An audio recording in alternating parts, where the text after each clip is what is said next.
in. I'm joined by the 20-time champion, the 2-time world champion, a legend to the Call of Duty scene, the co-host of The Flank, Mr. Pat Price, a.k.a. Eggs. Give it up for Pat. And we're also joined by the special guest. You're going to see Parasite a lot more in here. Another legend, another world champion, Mr. Chris Parasite. Guys, what's going on today? How you guys doing? I'm good, Tom. I apologize for the slight delay, but... Oh, no worries. It's Friday. Yeah, and the teams just wanted to show up and get smoked today. All three of them. So yeah, you're not wrong. we had some fast series. I literally blinked and the stream was, see you tomorrow. Seriously. So yeah, I mean, a little bit late to the start of the Flank, but hey, CDL teams need to step it up. Yeah, I mean, during the week it's tough because you work, Ben works, everybody's working and stuff like that, and the matches just ended so fast. I mean, it was just 3-0, 3-1, 3-0, right? It was just a clean swipe all the way through. So a complete snooze fest, but we still got a lot to talk about because some of these teams are giving me a fucking headache. I'm going to tell you that.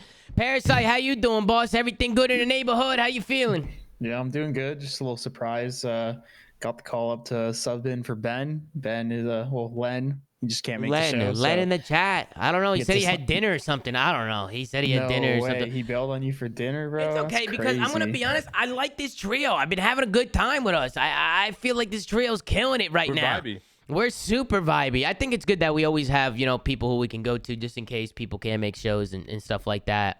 So we're doing the best we can. But thank you, Chris, for coming on at such short notice at the last second. We love, obviously, everybody loves having you on. Chris is going to be here for pretty much for every major as well. So he's going to be involved with the Flank a little bit. And yeah, man, shout out to Chris Parasite. Let's get a way of saying in the chat. All right, show him some love. Let's get right into it, man. I don't think we got to waste any time. All right, we're going to switch on over. We got the London Royal Ravens going up against the New York Subliners. And let me just say, New York has got to be the worst team in the game right now, man. Bro. They got to be. Listen, I don't want to be that guy. I don't want to, but I have to. They're not good right now. They're not. Can we take a second and talk about these vetoes? Like, I know they ended up winning the Gav control, but they were also down 2-0 and it easily could have lost it. But you bring back Neptune to the starting lineup, your SMG player, and then you play 2 Gavs?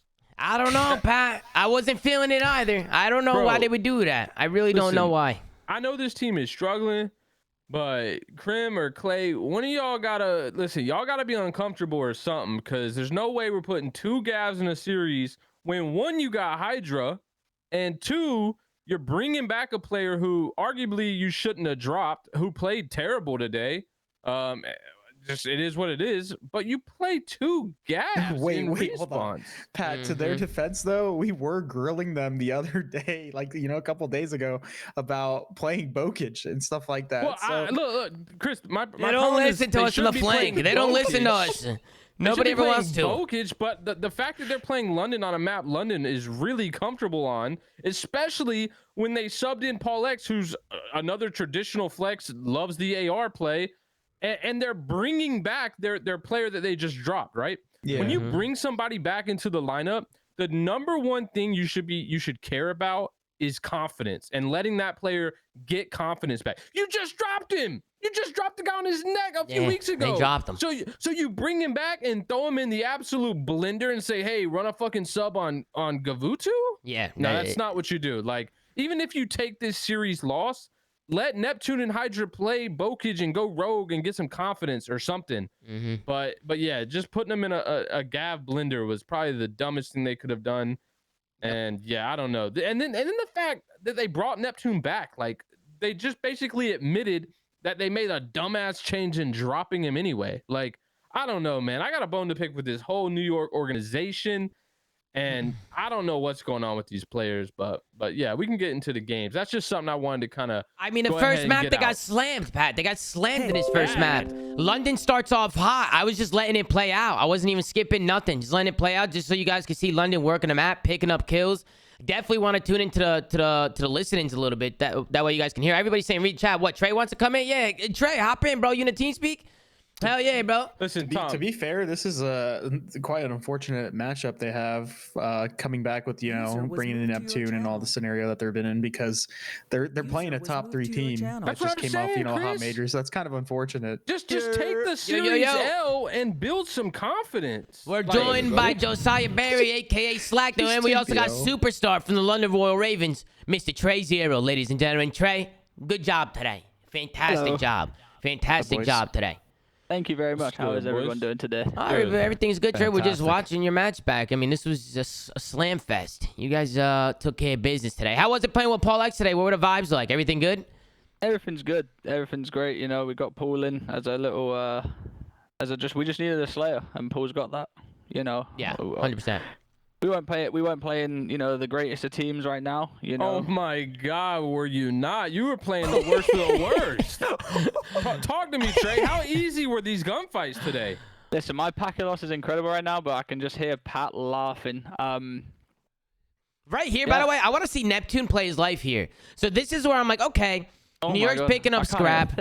New York's picking up scrap. They can probably turn things around here with a big break on this next hill. And Neptune's in the back. And when 10 seconds left to go, he ends up shooting somebody. But they had no idea he was there. His back was completely turned.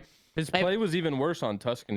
He did the same thing. Just an absolute life throw away in a situation where his team could have. Yeah, he should just wait. Just wait till the clock gets down to 5 seconds so they can't hold kill cams. And you get the kill and hide behind the rock. You probably get the spawns.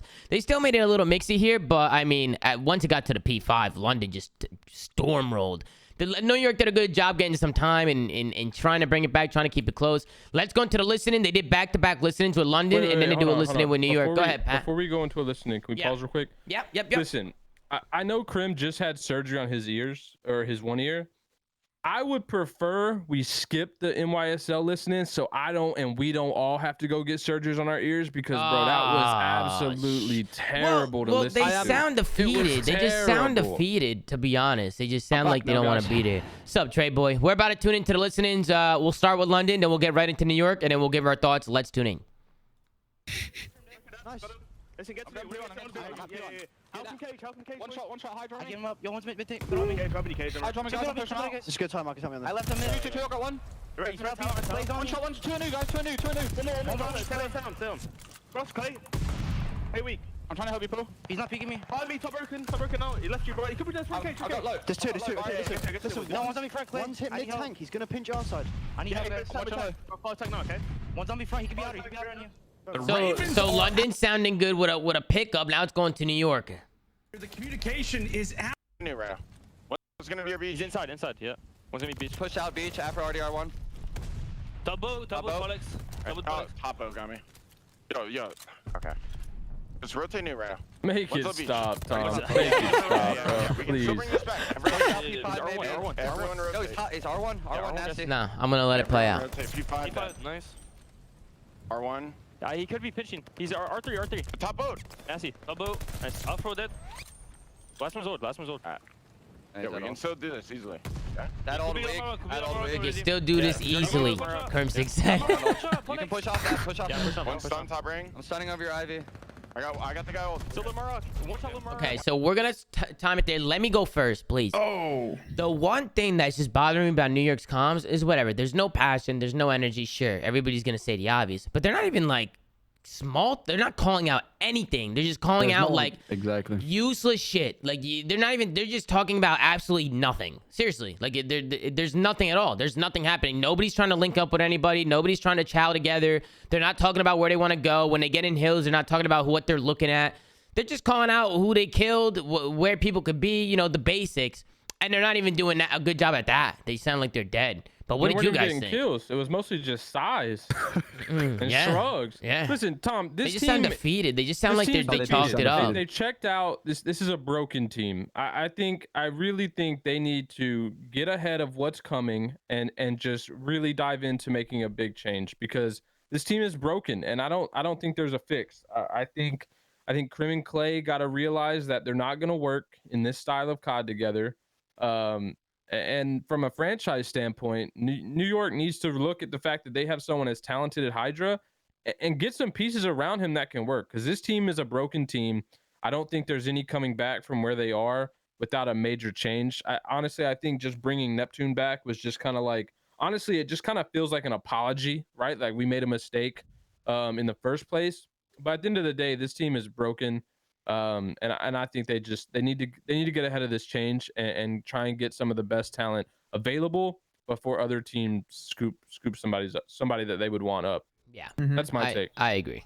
I agree. I don't know what their plans are moving forward, but even looking at Clay and Crim's tweets and stuff like that, obviously those are friends of mine, so I feel really bad for them because when you're at the point of your career and you're all the way at the bottom of the league, mentally they can't be doing good. They can't be. So you definitely got to feel for them a little bit, but you can't deny the fact that right now they need to do something, and they have to do it quick, or the year is pretty much chalked up for them.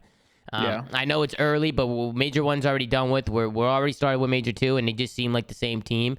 And if they just let this keep happening, it's just going to spiral out of control to where they're just going to be, considered a joke all year, to be honest. And they're not even going to try.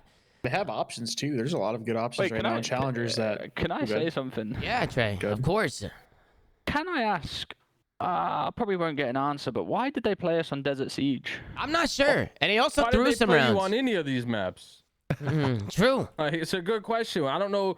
We are 1-6 on Berlin. Vetoes. Listen, I think we're fucking class at Berlin. Our record says we're not, but you gotta understand the way we've been losing that map. But we are 4-0 in Desert Siege. It just, I don't know. Yeah, they play you on a map you're undefeated. Not only did they play the Gavatus, then they play you on an SD you're undefeated on. So we've talked about it. We've talked about it before. Is New York in their vetoes? They play maps that they just want to play and that they like. They don't really take. I swear to God, they don't take into account what team they're playing and how good that team is at that map. They're just like, oh fuck it, like we like Gav, we like Desert, we're just gonna play it.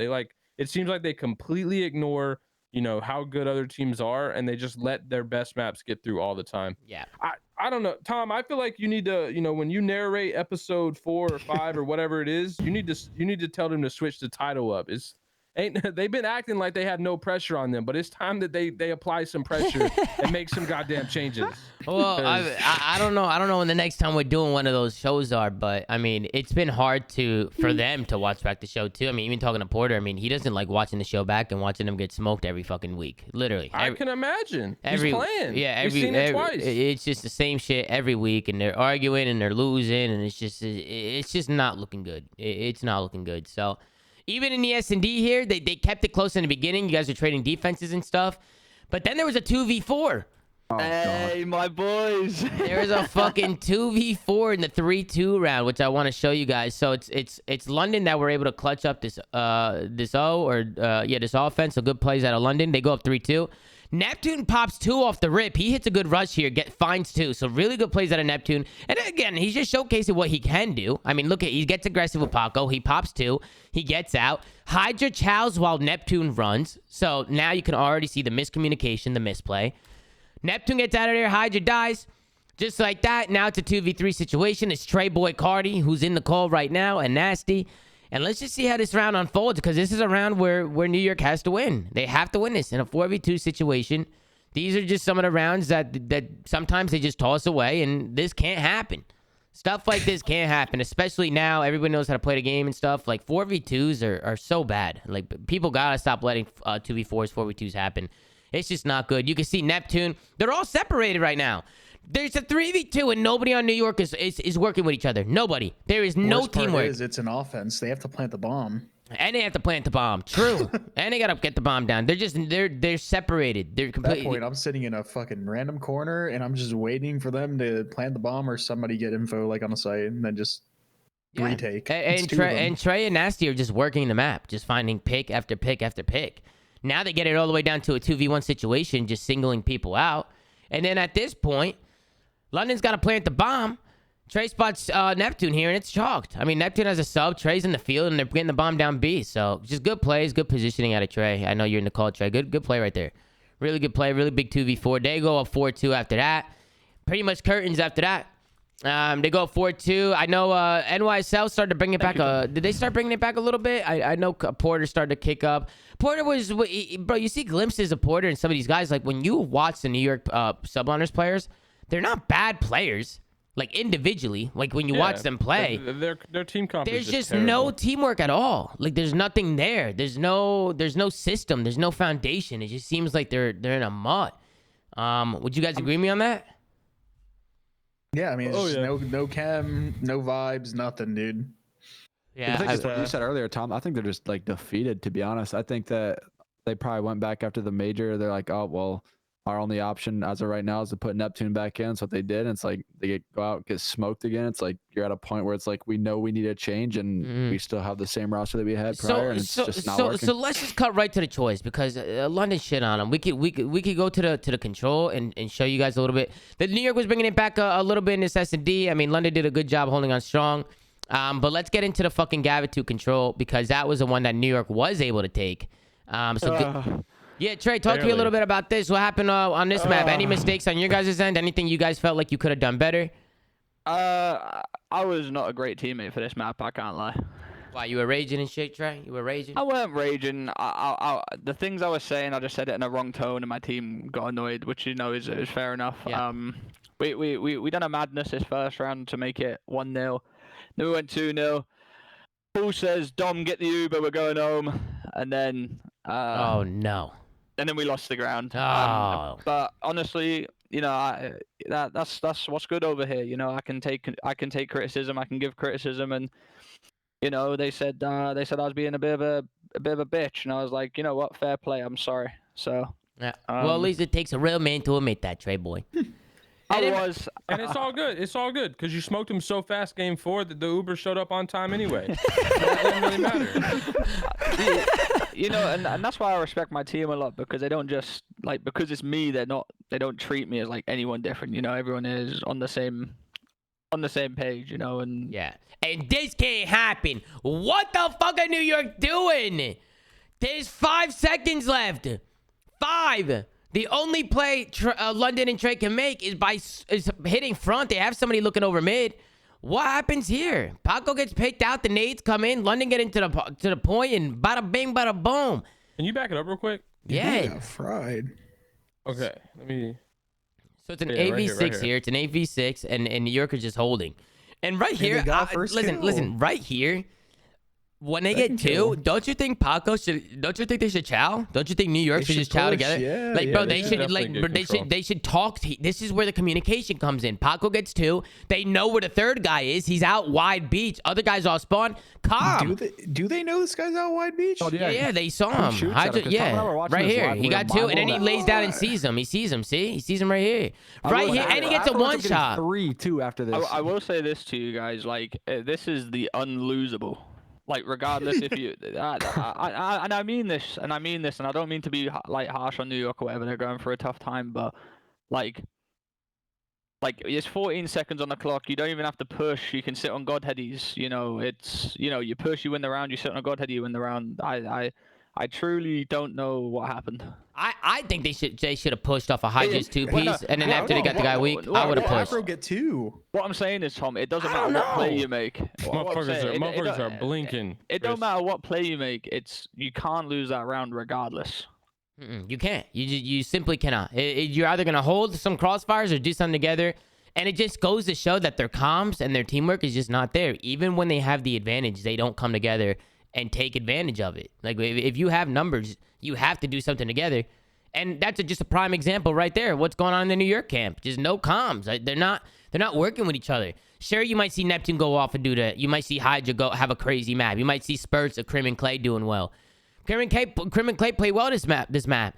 But it's little stuff like that. It's just biting them in the ass. So London, they go up 1-0. They win the offense. London goes on to the defensive side. And they were able to clutch up the defense. Obviously, it's defense. New York couldn't really get anything going. Everybody thought it was going to be a quick 3-0. And then New York somehow brought it back. And I don't even know how. I'm going to be honest with you. I have no idea how the fuck New York was able to come back and reverse sweep the control. Because with the way they were playing today, it was bad, bro. It was really, really bad. Honestly, we can just blame me every time. I told him every time we died, I was like, please, can we fucking stay alive? Jesus Christ, stop dying. And then I think everyone just got annoyed at me and started dying. I just think they were proving a point. Shut up, Trey. Well, I'll tell you exactly what happened. So it starts off with New York going back on our defensive side. And they're able to hold on strong and win the defense. They do a good job pushing out the cuts. They hold all the lanes. They don't let anybody sneak by. They get kills. They do what they got to do, and they win the defense. And then it was a 2-1 round where New York just went crazy. I mean, this is shit. You see New York do stuff like this, and you're like, what the fuck? Like, where the fuck did these guys were the best team in the game for one round? I couldn't believe it. I mean, I was watching it back with Josiah. He's laughing because we were watching it back, and we were like, dude, what clicked for New York? Unless you guys think you guys are trolling here. But, I mean, New York was just running at you guys. They had a good round, and we trolled. Like, clearly, like, we're on a D. Like, if you lose a D, you're trolling. Yeah, like, and right here, you could just see that New York run down those lives. The kill feed was all white for just like a couple minutes, and they just run down the lives so bad that they were just able to get the defense in the overtime and close it out. So maybe for London, maybe a little misplay. They got their lives taken away from them so quickly. Really good plays out of New York to just stay aggressive and to fucking get those kills. They looked like the best team in the game this one round. This particular round. Then they go on to the defense and they win the map. So, good job by New York. Is this? I feel like what is controlled New York's like? Is that the only game mode they can win right now? I feel like that's win hard points. So. Definitely not. I mean, they're 0 and what's the record now in hard point? What is it? 0 and 12 or something. 12. Yeah, they haven't won one. Control skill gap is just so tiny. Oh my god, bro! About Control is they always win it in some comeback fashion. It's never like a blowout. It's like a they always come back, and it's always on Gav too. So 21-2, by the way, was the life advantage after that 2-1 round. So London, sorry Trey, you guys were getting a little bit pooped on right there. You guys end up going down, goes into an overtime, and then that's when New York was able to clutch up the defense. I think it was London who was able to work the 8-point, but you guys know how difficult that B point could be. London wasn't able to capitalize, and New York were able to push this to a map number 4, which I'm sitting here and I'm like, after they win the control and they're fired up, they get some momentum, some confidence. I'm like, hey, this might be the day. This might be the day New York wins a hard point and pushes this to a game 5, but that was just not the case this series, gentlemen. That was not the case. That might have been what you were thinking, but I don't think anybody else was thinking that. Even right here, I was losing my shit in the call. Watch this. They're not even looking at the left. They're all coming off spawn, and every single player from New York is flooding front. Every single player. Nobody's picking up lanes. Nobody. Look at this. Afro runs right through the back like it's nothing. And this could have cost them the game. New York ends up clutching up, but Afro's making a play here, and this could have easily won London the game here.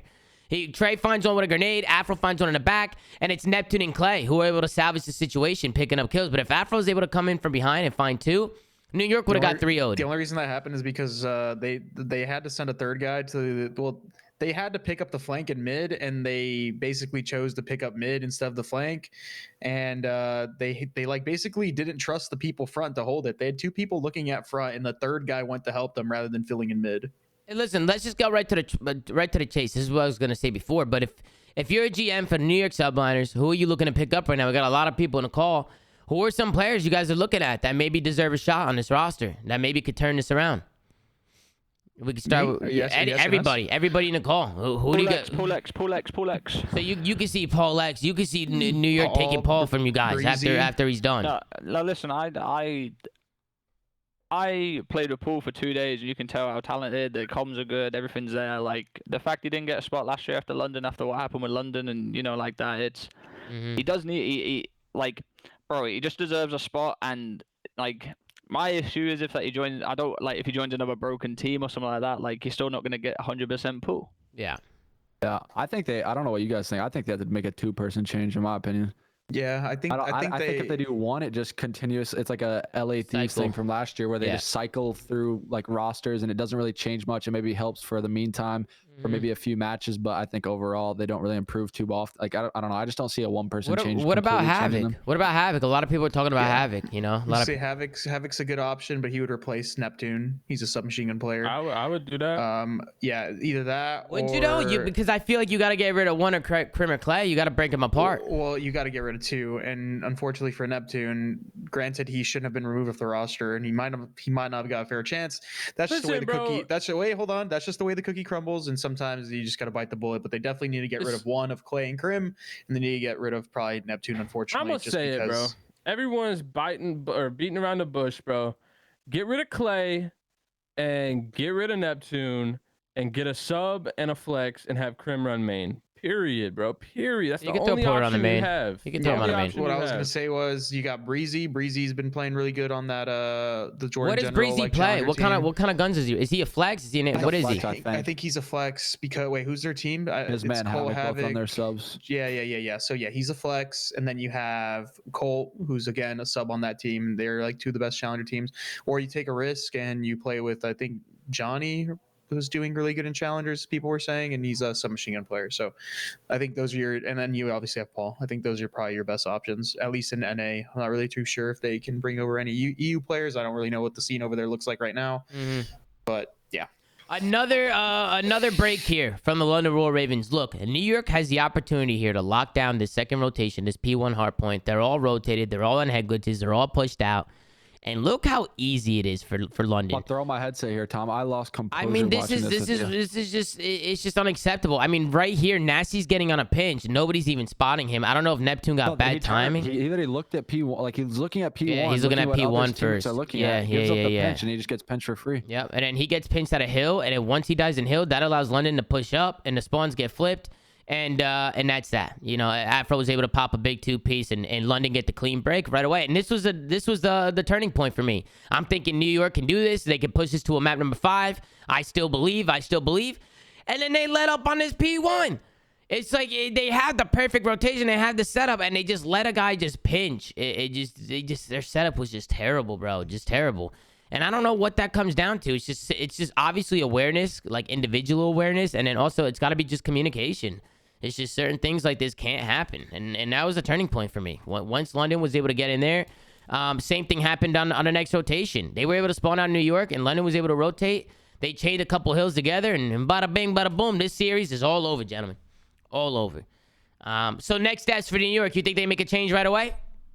They should do it before they lose their opportunity to get some players. They gotta just get ahead of the curve and use stage 2 as a building process. And if they happen to do good at stage 2 with a number of changes, then great. But they just need to start rebuilding. Like it's problem is now the option we just gave them, Pollux is on London right now. Like there's not it's like a cooldown period. So I mean, if they keep out the same roster for now, they start slow in the league or in the qualifiers here. You potentially see them starting in the losers bracket of the next major again.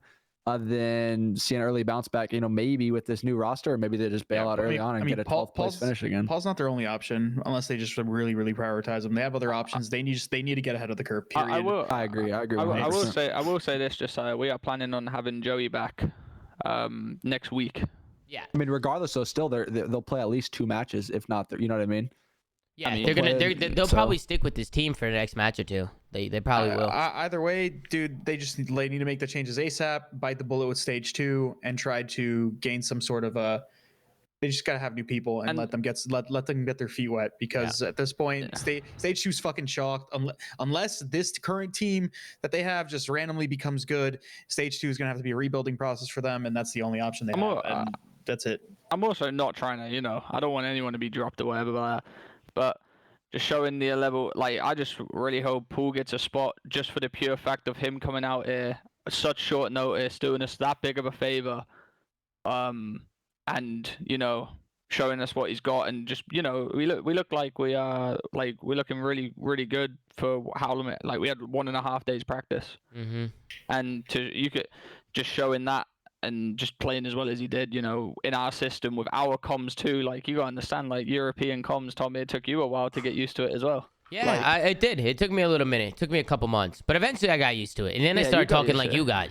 Yeah, I mean that's a good thing though. You know? I started talking like the UK guys. Trey was converting me, had me listening to UK music and shit.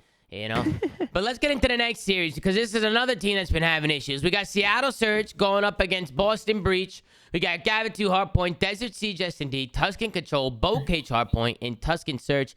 Seattle struggling, and Capsule absolutely fucking frying is my initial thoughts. So what do you guys think? We'll start with you, Pat.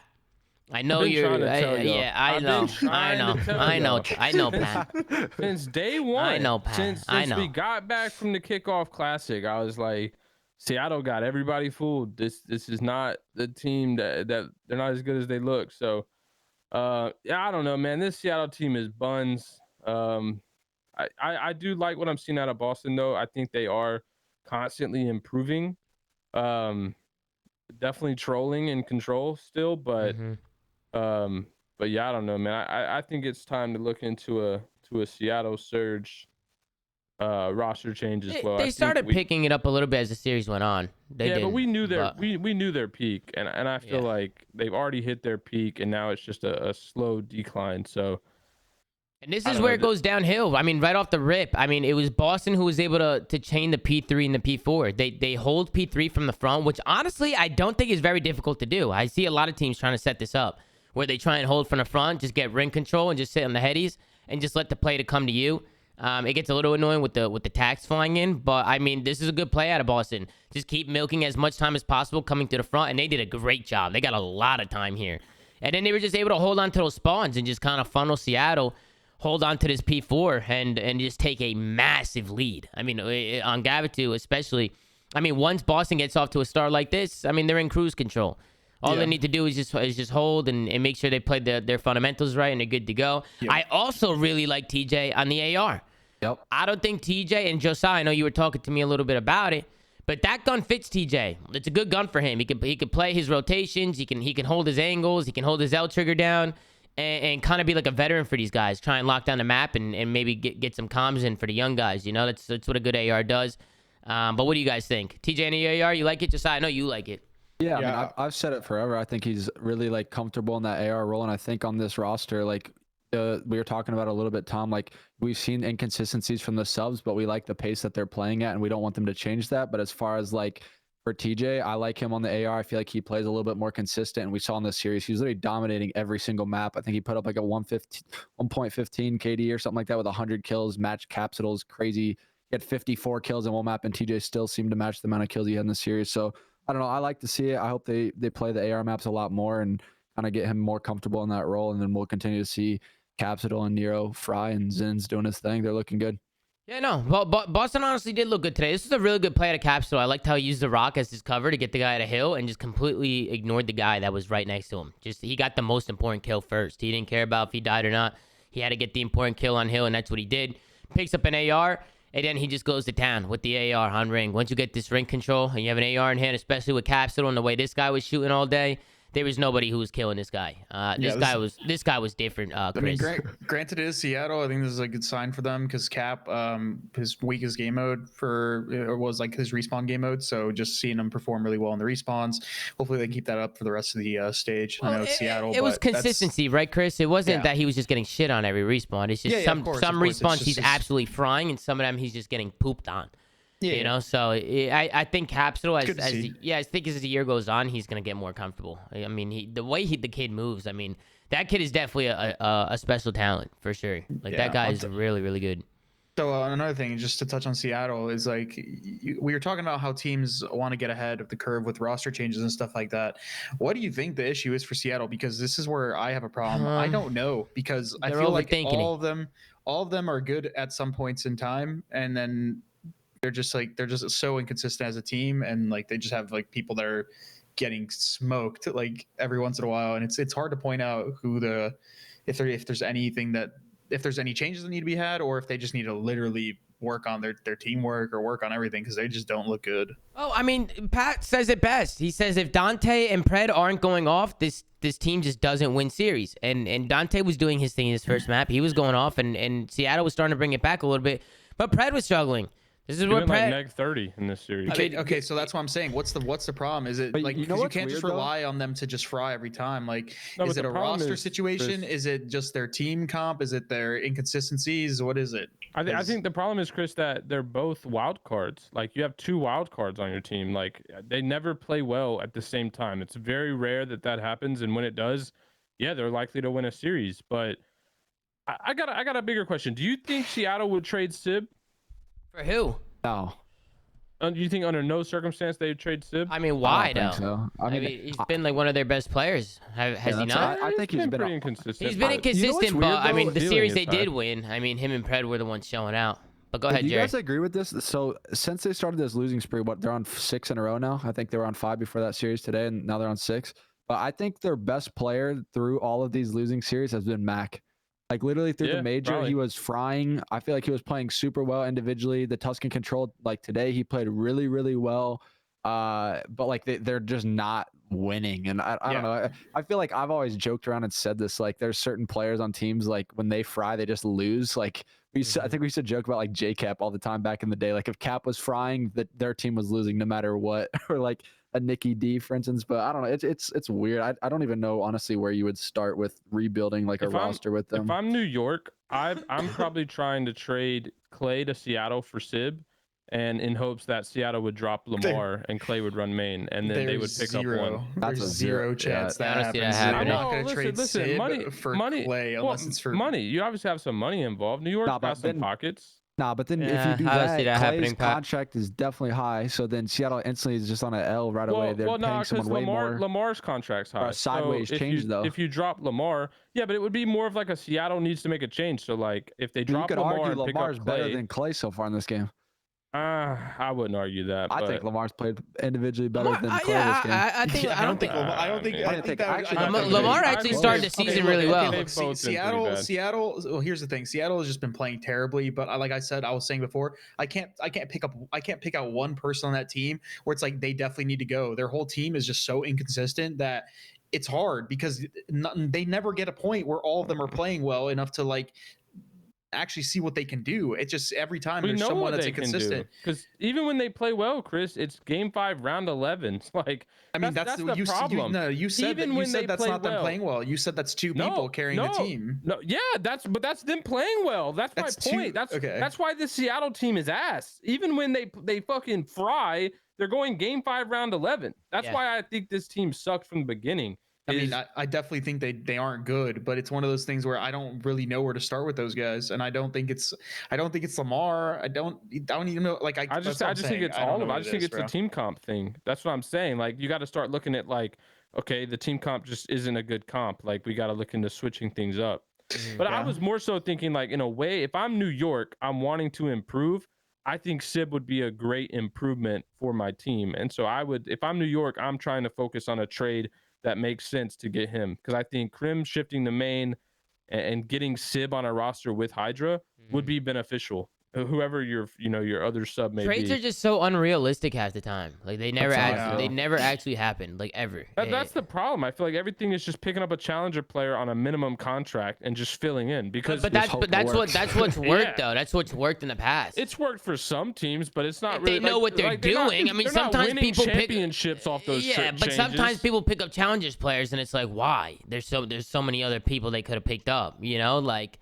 No offense to Royalty at all, but I think that with New York, I was surprised when Royalty came into the roster. That like they dropped Neptune so fast and then brought Royalty. They were just desperate to do something. Yeah, but there were so many players making noise in challengers. Like Royalty came out of nowhere. You know, I mean, bro, you heard what Crim said, and it was the most delusional statement ever. Yeah, we just wanted to pick up somebody that will show up to the major one and play well, even though we're in losers. Like.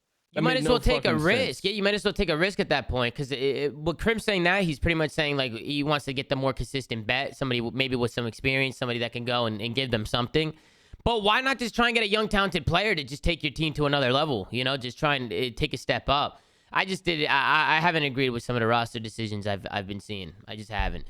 And by the way, bro, hold on. To the morons in the chat, bro, Insight was literally on Toronto the entire time. Like he was literally their sub. Yeah, like, he was on their roster the whole time. All they did was just swap Zinnia. And he was scrimming with the roster before the game even. Like when the game first came out, he was scrimming. I remember Zin would tell me, no, it was he's a whole not month. playing. No, I know, but then Zin was literally when Zinni and Insight were both there. Like Zin was sitting out days where Insight would play for specific players on the roster, so he had lots of reps just to back your point. And then Toronto went to Europe to go home for Christmas break, and they scrimmed for Insight for a whole month, and then came back and dropped Zin. So yeah. He was literally on that team from the get-go. This Tuscan S&D, I mean, it started off with 3 1v1 wins off the rip. Capsule won on 1v1 first round. Tony wins it the second round. Cap wins it the third round. They go up 3-0. They get a bomb plan on B this round. They were able to get it, or on A, excuse me. They were able to get it down, play their lives, go up 4-0. And then this is where Seattle finally is able to get a bomb down and get a setup, but Boston are able to get a retake here. And let's tune in and see how this all happens. They go for that B bomb plan, but it's Pred in the middle of the map doing something by himself. He's going to get picked. Maybe getting a little too overzealous there. And then Lamar gets picked field. And then next thing you know, it all falls apart. Boston looked really good today. They looked really good. I know they're playing Seattle, who's hasn't been looking good at all. But Boston looks organized, is what I'm trying to say. It seems like they're getting better as the weeks go on, where some of these teams seem like they're getting worse. And I don't know if you guys would agree with me with that. I don't know if you guys would agree with that take or not. Deserving of their B tier spot that we gave them, right? I feel like they're kind of reinforcing they're like a solid top 6 right now. Like they're solid top 6. Well, like they I are. think they're just B tier, right? I think they're just a guaranteed B tier. They're not on the level of those C tier teams like Seattle, New York, Paris, Florida. They're kind of just locking in the fact that, hey, they're a B tier team and they're constantly improving. So they also had TJ out with the sniper a little bit. I actually don't mind TJ with the sniper. I feel like TJ can snipe. I feel like he's not bad with it. It was just interesting that TJ's the go-to for the snipe. Tony's definitely not going to run that, and then you probably don't want your 2 subs running it. You know, you don't want your 2 subs that He get sniped at end of MW. He sniped. He was dirty with it, and he sniped before, like in his S&D days. So I'm honestly a fan of it. I like it. Well, it was just the problem that we saw on like Tuscan and a couple other maps where he was just sniping on offense, and his team was just not making any plays. And then once Boston has a lead, I mean, they just start making the up 5-1 plays. I mean, they start going rogue because they have such a big lead. I mean, Capsule just runs out of mid-map and just finds Mac. And then Nero hits the left side, finds another one. They make it a 3v2 situation really, really quickly. And when they're on the defensive side, they got to get a retake here. They work around the back, work the kills. And look, notice how Boston does it together, right? The bomb goes down, and you see number 2 and number 3 holding hands. Number 1's playing his life. They get the information, and they're able to work a couple trades here and make it a 2v1 situation. It got a little mixy. I think it went down to like the last second. It came down between Lamar and Tony, and Tony hit that go button. Put that gas pedal down. Rush Lamar won the 1v1. A lot of 1v1s this round, or this map. I think it was four 1v1s that Boston won. So Boston with the clutch factor right now. Able to go up 2-0 in the series. Take a look at the final scoreboard. You see everybody from Boston pulling weight. Everybody positive with 7 kills except for Nero with 4, but everybody's doing what they got to do on the other side. Everybody negative. Then we get into the next map. We get into the Tuscan Control. And, this map got crazy. This map got nuts. This literally is, I don't know how you guys feel. Well, it was 2 things. That clutch round was, one, what the fuck was Capsule doing? Oh my god, dude. That he literally blinked for like a good 30 seconds in a 6v2. Like he had something in his eye for sure. Meme. So I don't know what the fuck that was. From back in the day. Yeah, he literally blew that round by just running around in spawn, staring at walls. And then TJ got a crazy spawn like right beside Mac. I don't know how he got that spawn when he got like. If you watch the kill feed, TJ got double spawn killed.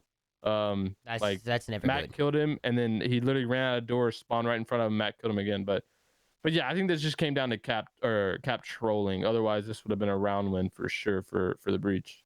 Yeah, they were definitely trying to get aggro. They had 2 ticks here, so they just need to work some kills and try and get on the site. They had the perfect situation. They capped A. They had 2 minutes left on the clock and 2 ticks on B.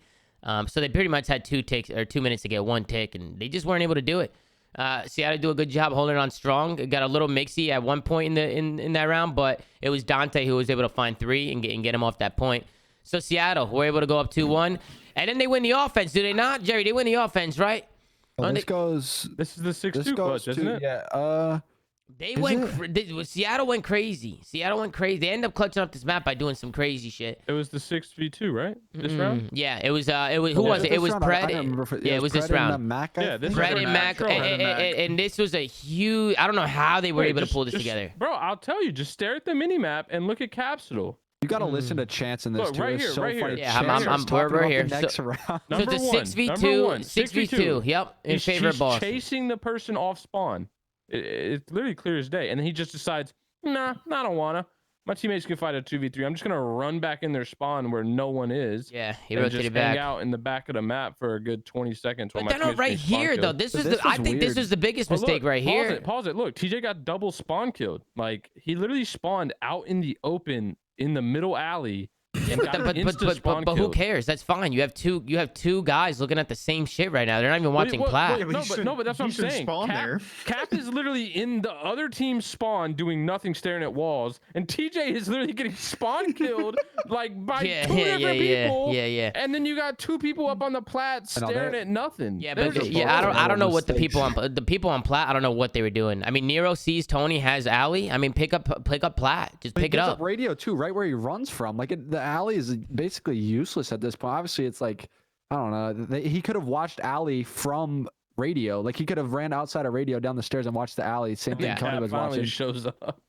Yeah, well, I mean, this was a crazy round. It was a 6v2. I mean, Pred and Mac were able to clutch this up. It started with the 3-piece from Pred. Mac was going rogue, spawn trapping TJ. Capsule was licking walls in the base.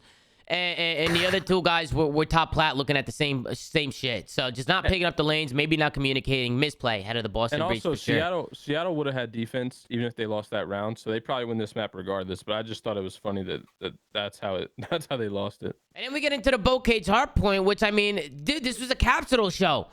What the fuck was I watching? Seriously, I didn't know what the hell was going on. This guy Capsule, what did he end up with? 55? 54 kills. He broke the record, which was 46, and he gets 54 kills. This, Tom, we said it when we were watching it. They were going for two completely opposite records. I think Nero was going for most deaths in a single boat cage hardpoint, while his teammate was going for the most kills. I think he ended with 46, 47 deaths, something like that. And then Cap had 54 kills. Yep. Boston started off strong, but Seattle started bringing it back towards the second half of the game. I was gonna say Boston did win this map. Granted, Capsule went nuts.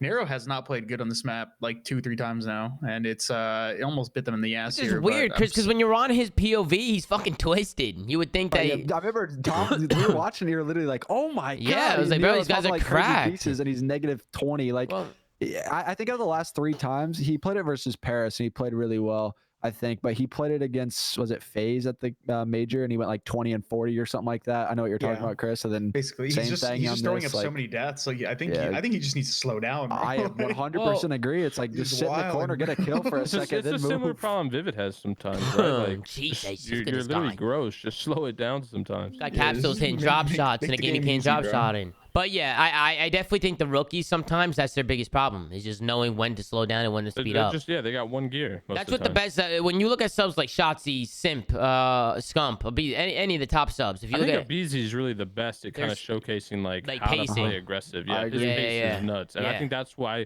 Some people argue he's better than Simp just because his impact on the map is insane and it's impossible. It's so hard to replicate, and that's why you don't see many players play like him. It's a lot. It's different playstyles because Simp is really good at playing his life and maneuvering around the map, and he's kind of hard to get track of. And Abizi's just really good at getting in your face and finding the right moments to push and hold and play corners and get aggressive. Right there. I'm not a fan of that play that Pred just did. Pred just kind of like sprinted through grandmas and like it was like at their he should just be intercepting like the cut by like front grandmas and in between barn.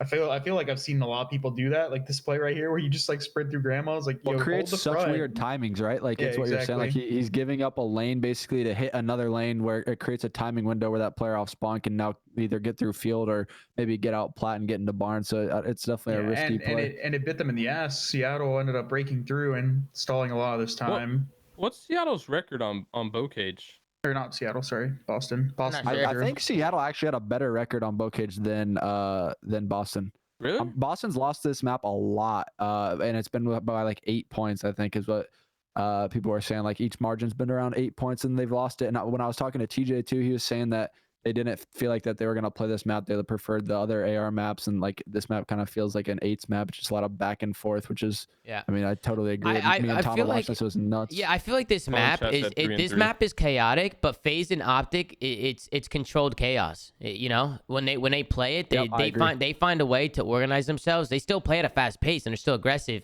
But they push the right things and make sure that they funnel teams. They know where everybody's at. And they win so many damn gunfights. And they win gunfights, which makes it easier. When you're slaying the way that because those teams, I mean, we would argue, have probably the best slaying power in the league. So when they slay the way they do, they can kind of control the map a little bit more, and it's not as mixed. Yeah, but their POVs aren't just like them world starring and winning gunfights. It just seems like they're way more aware of what they're supposed to be looking at and when they're supposed to be looking at, which is it goes in turn making them win more gunfights. Well, they actually lock down hills. Most of these teams battle it, and it's like 10 seconds here, another 10 here. It's like there's no like every wave POV push, looks like wave, like exactly. It's just nuts. It's just like Tom. I think you said it. You were like, this Capsule guy's just sliding everywhere. Like he literally just.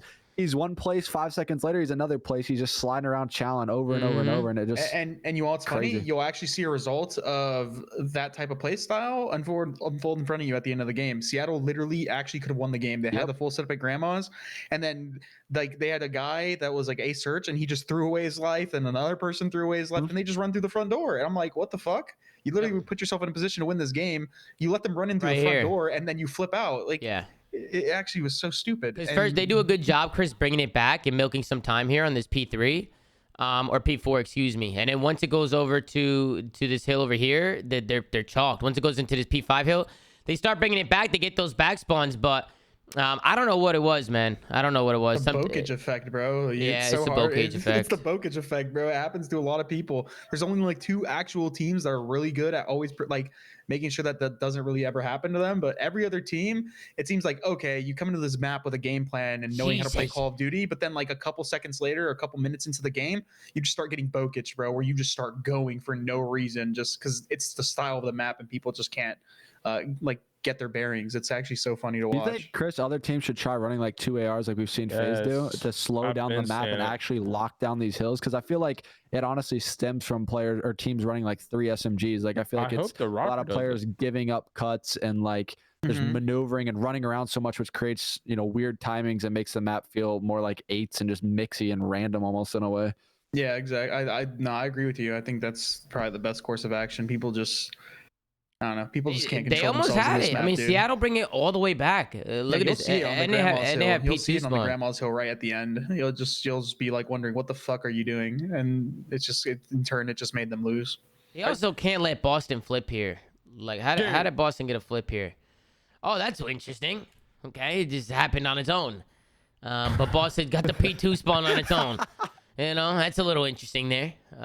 You can see Seattle holding the line, getting the kill. Yeah, it's Bocage. And Boston just gets a flip spawn. So maybe a little, they got blessed a little bit there. Because that P2, if you lock down those P2 spawns, you can get a good chunk of time on that P2 hill if you lock it down. If you get 4 dead and you have people pushing into Grandma and being a nuisance and just pushing out cuts and just getting kills and moving back and forth, sliding around like Capsule does, you know, it can get away from you. You could definitely lock down some good time on this P2. But then it was Brett who made the play to the right side. He sneaks through right. They end up sniffing him out. It was Capsule again. This guy has 46 with a minute left to go and ends up with 54. Let's just stay on board with this guy. This map is fucking lit. Look at him sliding, bro. He was everywhere. He was fucking everywhere.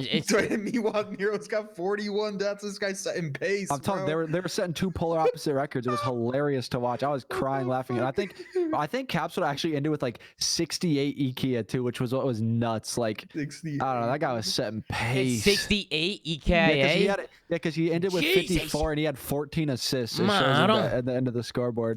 That's fucking crazy. You'll see it coming up on this last hill, on the Grandma's Hill, how it's basically Seattle just basically throws away the game. Well, you can see Boston hit the left side here. It was Pred who picks up 1. Capsule's picking up kills. I really like the play from Boston to give up that 15 and just storm through mid and right and just try and flip these spawns. I like the initiative there. You can see that somebody must have made that call. I don't know who it was, but somebody must have made a call. The communication was definitely there. You can see Boston moving as a unit, which is what you want to do, especially on Bocage. You'll see it here. Capsule goes big. They're gonna break this hill. They're gonna end up breaking this hill and then flipping Boston out, and then they just get insta broken through the front. It actually, look, so they get the spawns, right? They come in here, they trade out the kills. They're gonna control this hill here in a second, and then you'll just see the guy that goes into tools just basically throw away like his life. Did they get in here? Did they get into this hill? Yeah, they do. They do. Here at the end. It's like a 250, 240. Right here, boom. Yeah, wasn't it 249? They got it with 249.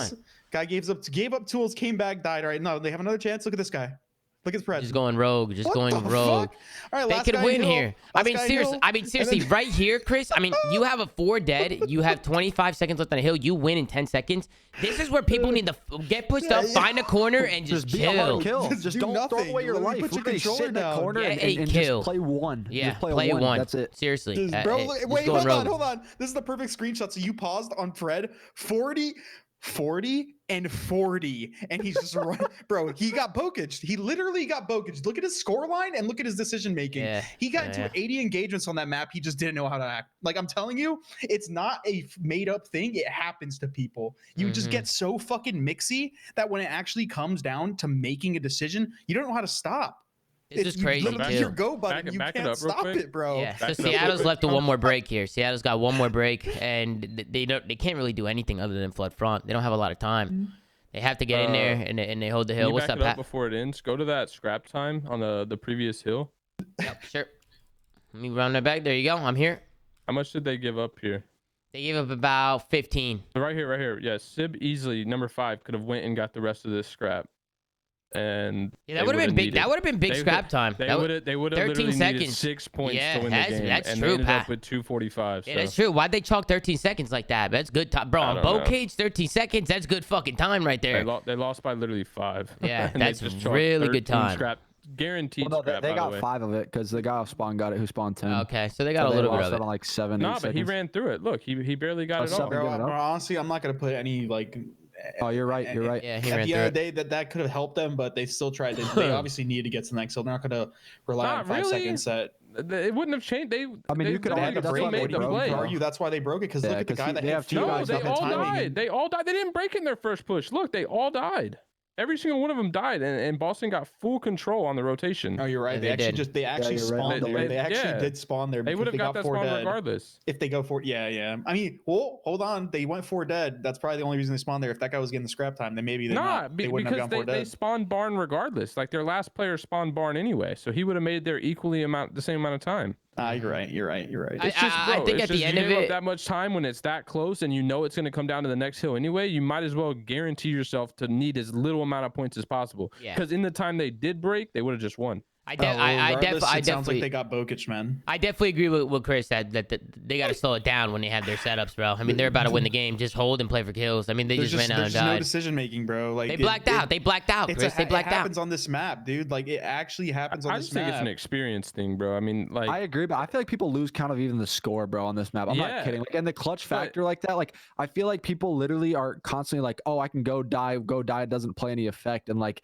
people literally just throw their lives away. It happens the whole, like the map was 250, 240 yeah. something, and it Bro, happens but so I just feel many like times. that's a fun D, bro. Like that's literally a fundamental that you practice forever, bro. It's this new Pat, You generational. get a like, wave of kill, bro. You know that you need to literally just play one kill in a setup. Like that's Pat, it. Just play one kill. I agree with you, but I'm sorry. When so fundamentals, you'd expect a lot of veterans to be really good at that.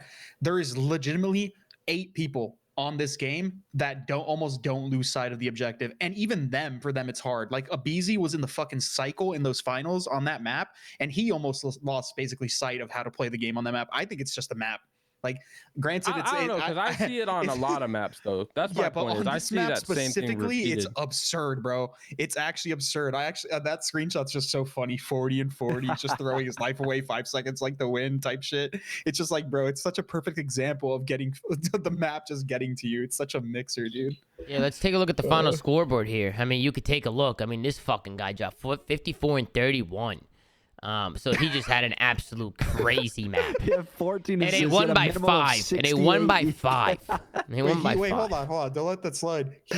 He had almost 40 untraded kills on this map, by the That's way. not, insane. that's That's not even insane. the craziest thing, bro. Sib had more damage. Yeah. Fucking 20 less kills. Like, Yeah. or That's what was interesting. he? What was he just shooting everybody and No and trades, man. dying? Where the trades at? I don't know, man. It Bro, definitely. 47 deaths. Why is this a competitive map, dude? What the fuck? If you're Seattle, Oh if you're my Seattle, Pat, God. what are your next steps? If you're Seattle, blowing it up, bro. no, you're Literally blowing it up, Pat. You're blowing it up.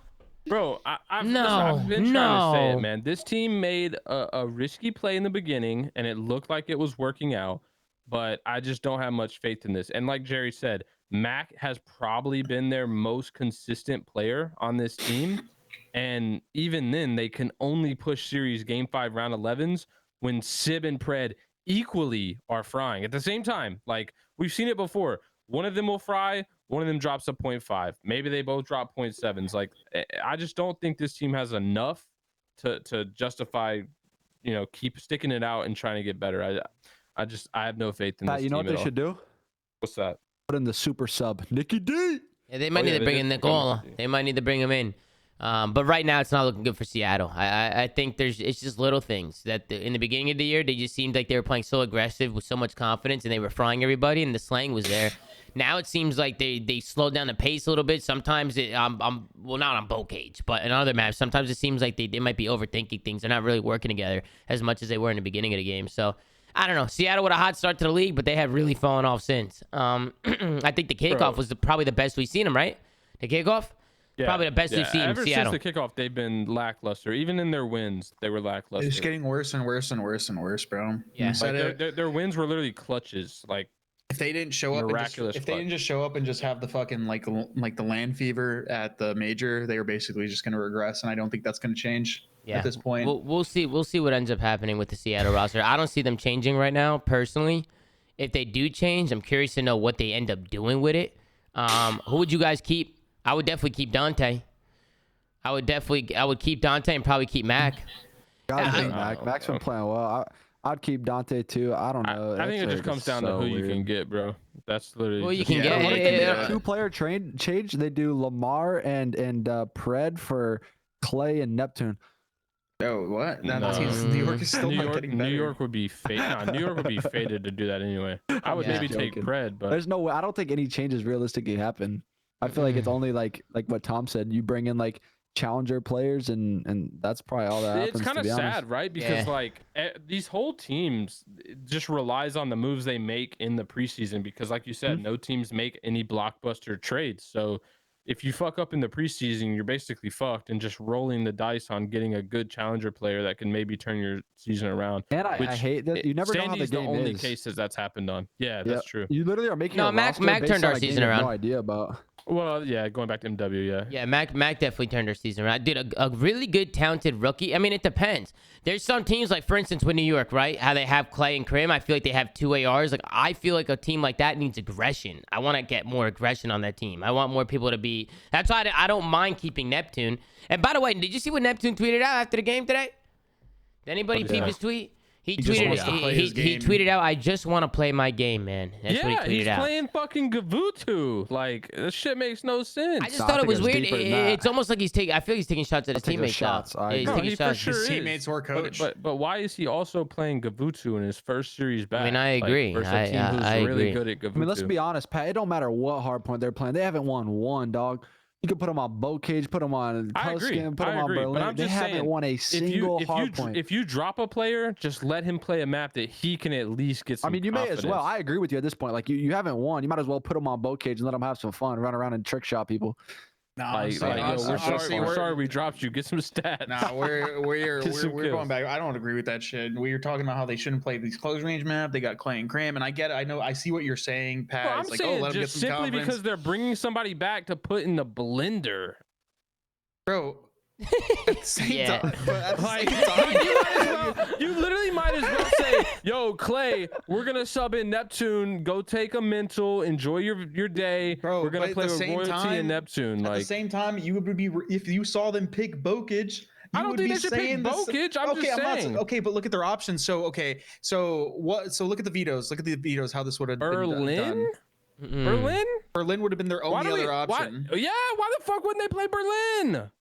This is literally, by the way. I mean, you don't know. No. Let's keep in mind. No. Hold on. Let's keep this in mind. New York vetoed Berlin the entirety of stage 1, the whole time, except for the one match that didn't matter, and they played phase on it, and it was the best hard point that they played the entire stage. It was. It actually was. And they went back to vetoing Berlin. Yeah, it was. Maybe they just suck at it. It might be. Maybe it could just be. It could just be what's going on in practice too. That's what I'm saying. Just blow it the fuck up, and if you're gonna bring Neptune back, you might as well be like, "Yo, we dropped you. We're sorry. We fucked up. Get some kills. Go have some fun. Not, yo, we're gonna put you in the Gavutu blender and you're gonna drop a 0.5. Enjoy." Like, no, I agree. I agree. I kind of agree with you, Pat. I kind of agree with you. Oh yeah. Hold on. Okay. So let me introduce. Okay. So let's do one at a time. Let's get into the next series. All right. We got the Los Angeles Guerrillas going up against the Mutineers, the Florida Mutineers. We got Boat Cage Hardpoint, Tuscan S&D, Tuscan Control, Berlin Hardpoint, Berlin S&D, Pat, Chris, WL. Fried, bro. We've been saying it for I don't know how long. Florida can only win Boat Cage. They're ass at every other map. Every other map that requires any bit of thinking, Florida is horrible at. So you know what we do? Reese in the chat. He said, "What the fuck?" Reese, I love you, but it's just how it is. They give you your best. Wait, but to be fair, it wouldn't have helped them because they got fucking steamrolled. And Florida did look good with them. It's just like but still, I said the same thing. It's just I said logic. the same thing, Pat. I tweeted. I'm like, yes, let's play Florida on the map that takes half-baked teamwork. Fuck it, let's do it again. Because like, what the fuck? And then you look at the roster. And it makes even less sense. I'm not saying they can't do it, but Slasher and Gunless, those guys are dirty with ARs. They got fried what in are this series you doing, too, baby? Like, what the fuck?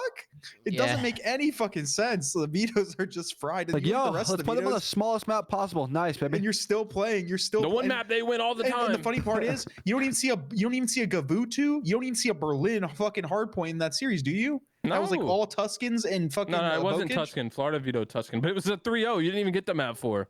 Okay, I mean, to be fair, it was a close map 1 though. It was a very close map 1. This could have went in favor of LAG. I was roasting LAG about it whenever we were watching Tom, but then they actually made it really close. But still, even if it's close, bro, why? It's the same logic. You have a veto, right? Why allow the team to get the map that they would want to get anyway, right? Agreed. It makes no sense. Well, let's tune into the listening. I want to listen into the Los Angeles Gorillas and let's see how these guys sound. I'm trying to pick up our back house. They could go top attic though. Front dead. Mid-street, Caesar. Deep front. Yeah, no, I'm pushing. Deep front behind the tank. Deep front behind the tank. Yeah, I'm heading top 2 away attic. from streaks. He's on the tank. I'm one away from streaks. Back tables, one bullet. Give us time. Go help him. I'm one bullet. Back Turn away now. back Watch my tables. close right. LAG have a fat lead right now. He's definitely Here, stables. pay for me in the back left. I'm here. 100-point lead, Tom. Speaking, could be Yep. puzzles. You always double it. Always. I'm just camping top right. He was on the hay. He's on Inks the hay. and I Slash just are can't both pick top using right. ARs, which probably worked out for them because I think Florida only runs. I'll just mute it. I'll just mute the listening. Yeah, they run 3 subs. They sound like super calm for a bull cage, bro. I don't know, bro. Their listening sounds a little fugazi to me. I'm not gonna lie. Well, Gunless always sounds like that. Gunless always sounds just hella. It sounds like he's playing pubs, just chilling. Like, Yeah, but they're also using 2 ARs, so their gameplay is going to be slower in general. Yeah. So, and I don't mind that. I like when they have good comms because I feel like we were shitting on them. No, we were shitting on them the other fucking in the major and in their group stages for having dog shit fucking comms because we were talking about how Slasher and people like Gunless and ASIM, those guys have really good comms. So at least to see their comms sound pretty good, like at least informative, was good. Yeah, Well, it's a good I don't start. mind it on a fast-paced map. I don't mind it like this. And I either. also think we're going to see a lot more teams take this adaptation of mostly 2 autos on this map as time goes on, because I think that is the only way to kind of slow it down and make it play more normal. And for teams overall, I think it just helps the teams that are struggling on it in general because they're not playing the mixy, as Chris would say, getting bow cage nonstop. So yeah, but I mean, to be honest, that 2 AR play style only really works when you have control. Like breaking hills, if a team is really good at not giving you any space, it's fucking hard. Like for example, the breaking auto's still good. It is. But like for example, that field hill, if you're trapped on this grandma's side of the map and you have 2 ARs, sure, it's great to have 2 ARs because you can go field, work a pick and stuff like that. But if a person is pushing into like your grandma's or pushing out your front grandma's with a sub, you're kind of chalked. Yeah. Like with 2 ARs. This is where Florida started to turn things around. So in this first map, once we go into the second rotation, P1 is mixy, P2, whatever. But once it gets to the P3, P4, Florida kick up into another gear. They were able to hold most of this P3, lock down a lot of time, and bring it all the way back. And then they flip the spawns out. It's fucking LAG who get those back spawns for next hill. But look how Florida are able to get in here. It just seems like they have more hill pressure. They're more aggro towards hill. And that's exactly why having 2 ARs sometimes will bite you in the ass, Tom. Yeah. So right here, Gunless is the only one on the hill. He picked up a sub. He gets taken out. That allows Reese to hit the right side of the map. He finds 2, and it's just so easy for them. It's just so easy for them to break in here. I don't know what the routes were all spawned for LAG here. They have to be better here. They have to be. They're coming off spawn. They're picking up the left. Number 7, that's going to be ASIM. He needs to pick up the left, but he ends up getting shut down. They need to be patient there. Just play for kills. Like, get your L triggers, play for information, figure out where they are. They get caught sprinting. They just all get caught in a blender, and then Reese just absolutely smokes Austin right there. Austin's got to win that. This is honestly just a really good setup out of Florida. I wanted to highlight this play because I thought this was fantastic. This is what I want to see more out of Florida. This is the type of shit where I want to see them do a lot. I want them to set shit up like that. Yeah, it's Bocage, but they're still, Pat, they're setting up good setups here. They have a guy watching the pinch. They are, but this map is so simple. Like, there's not much. All the maps are pretty simple. All the maps are pretty simple, Pat. Pat. The most simple map. There's like but this map is so fast paced, bro. This map's so fast paced. They gotta think quick. You know, where other maps they have more time to think about what they're doing. Like maybe it just fits their play styles. I don't know. And you know what happens when they think about what they're doing? Wake is just thinking about dropping a nuke. Like, that's what happens when the map is slowing down. Wake is literally somewhere in a corner looking for a fucking kill streak. Pat woke up and chose violence today, bro. Yeah, the Pat's entire going show. rogue. Pat's going rogue. I'm just still mind blown that I'm watching a Bocage versus Florida, man. Listen, CDL teams, put me on retainer, bro. I will just do your vetoes. That's it. I will come in for the vetoes and bounce out right after, because, bro, this makes no sense. I don't care that they had a lead. You don't care if it was close. Just from the outside looking in, it doesn't make any sense. We've played against these guys forever, bro. Why would LA, like, it just looking at LAG's roster, it's like the last map I think they'd play Florida on. It makes no sense, though, especially because we say it on the show every fucking day, and we just keep seeing the same maps over and over again. Over and over again. Their maps. They're not testing their maps, bro. They've been getting fried. Why would they test maps now? They're not testing nothing. Exactly. They're trying to win, bro. What? Testing maps? No, bro. And LAG has such a big lead going into the second rotation of hard points, and because Florida were able to chain a couple hills together, I mean, they just stormed right back to the front. We got a lead change going into the end of this game. You can see LAG picking up this scrap time in his P5. We go into another rotation of hard points. And then this is just where it becomes a mix fest again. We go back to P1. We go back to this P1 hill. Non-stop trades. Vivid was great all day today. He was playing fantastic. Vivid was all over the map doing what he does. It's good to see Vivid whenever he's hitting form and playing like that, because that's what we know Vivid can do. And then Florida, we're just able to hold on strong. I think they ended up holding on to this P2 here. They had these P2 spawns. LAG did a good job. It went all the way to that Grammar Hill. This was a really close game. This was back and forth. I don't know how Florida let LAG break here. Florida needs to put it away right here. They have a guy pushed out front. They have a guy bottom barn. And they have two guys in the back looking at the back. What happens here? Vivid's on top of the tank. He gets taken out. Skies is standing on a fucking fence.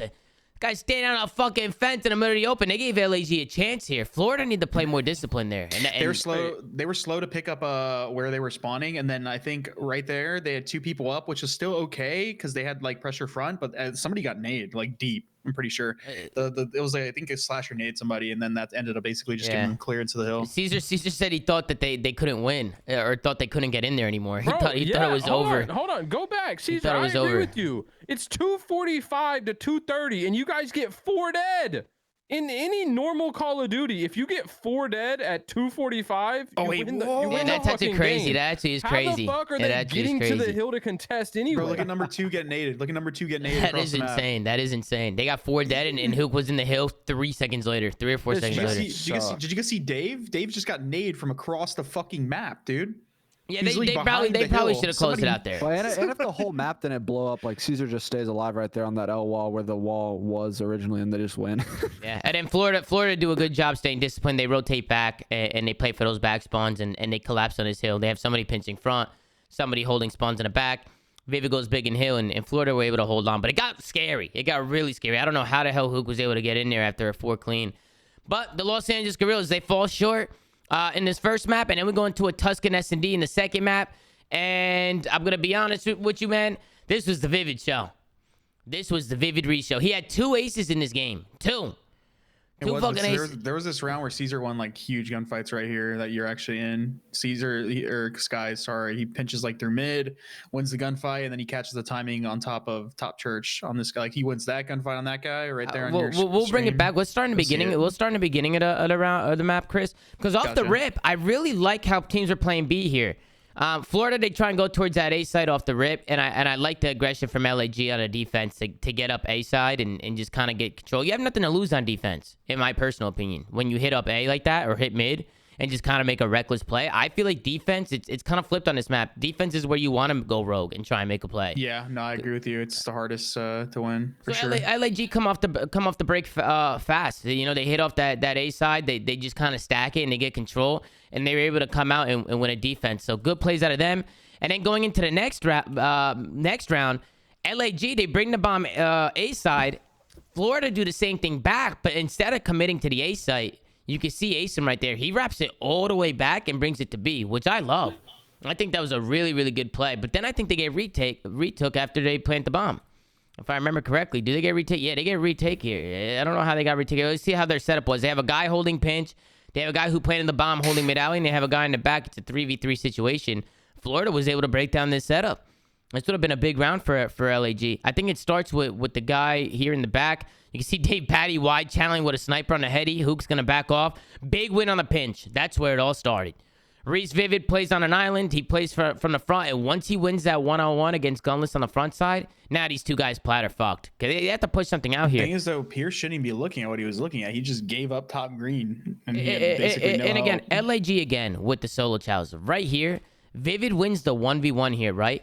Hook saw both players in the back. He saw the other two. They know where everybody is right now. Hook and Asim have to do something together here. They should push out one side and use their numbers against Vivid. Kill Vivid, push out Vivid together. Just run up plat, push out Vivid. Either kill him or get the trade and make it a 2v2 situation. Or at worst, a 1v2 situation with like 15, 20 seconds left in the clock. But instead, you see Asim, he solo chows this guy coming front, and Vivid finds another one. He picks up two, makes it a 2v1 situation with 20 seconds left. They were able to just play their lives, take their time, and sniff out Hook and Vivid again. Just a big round out of fucking Reese. I mean, this guy was making plays all map long. So good plays out of Florida there on the retake. I think that would have been a really big round for the Los Angeles Guerrillas. Then Florida, they go on to the offensive side. I think they worked a B plant as well, which was interesting. This is what I'm talking about. We haven't seen much of this.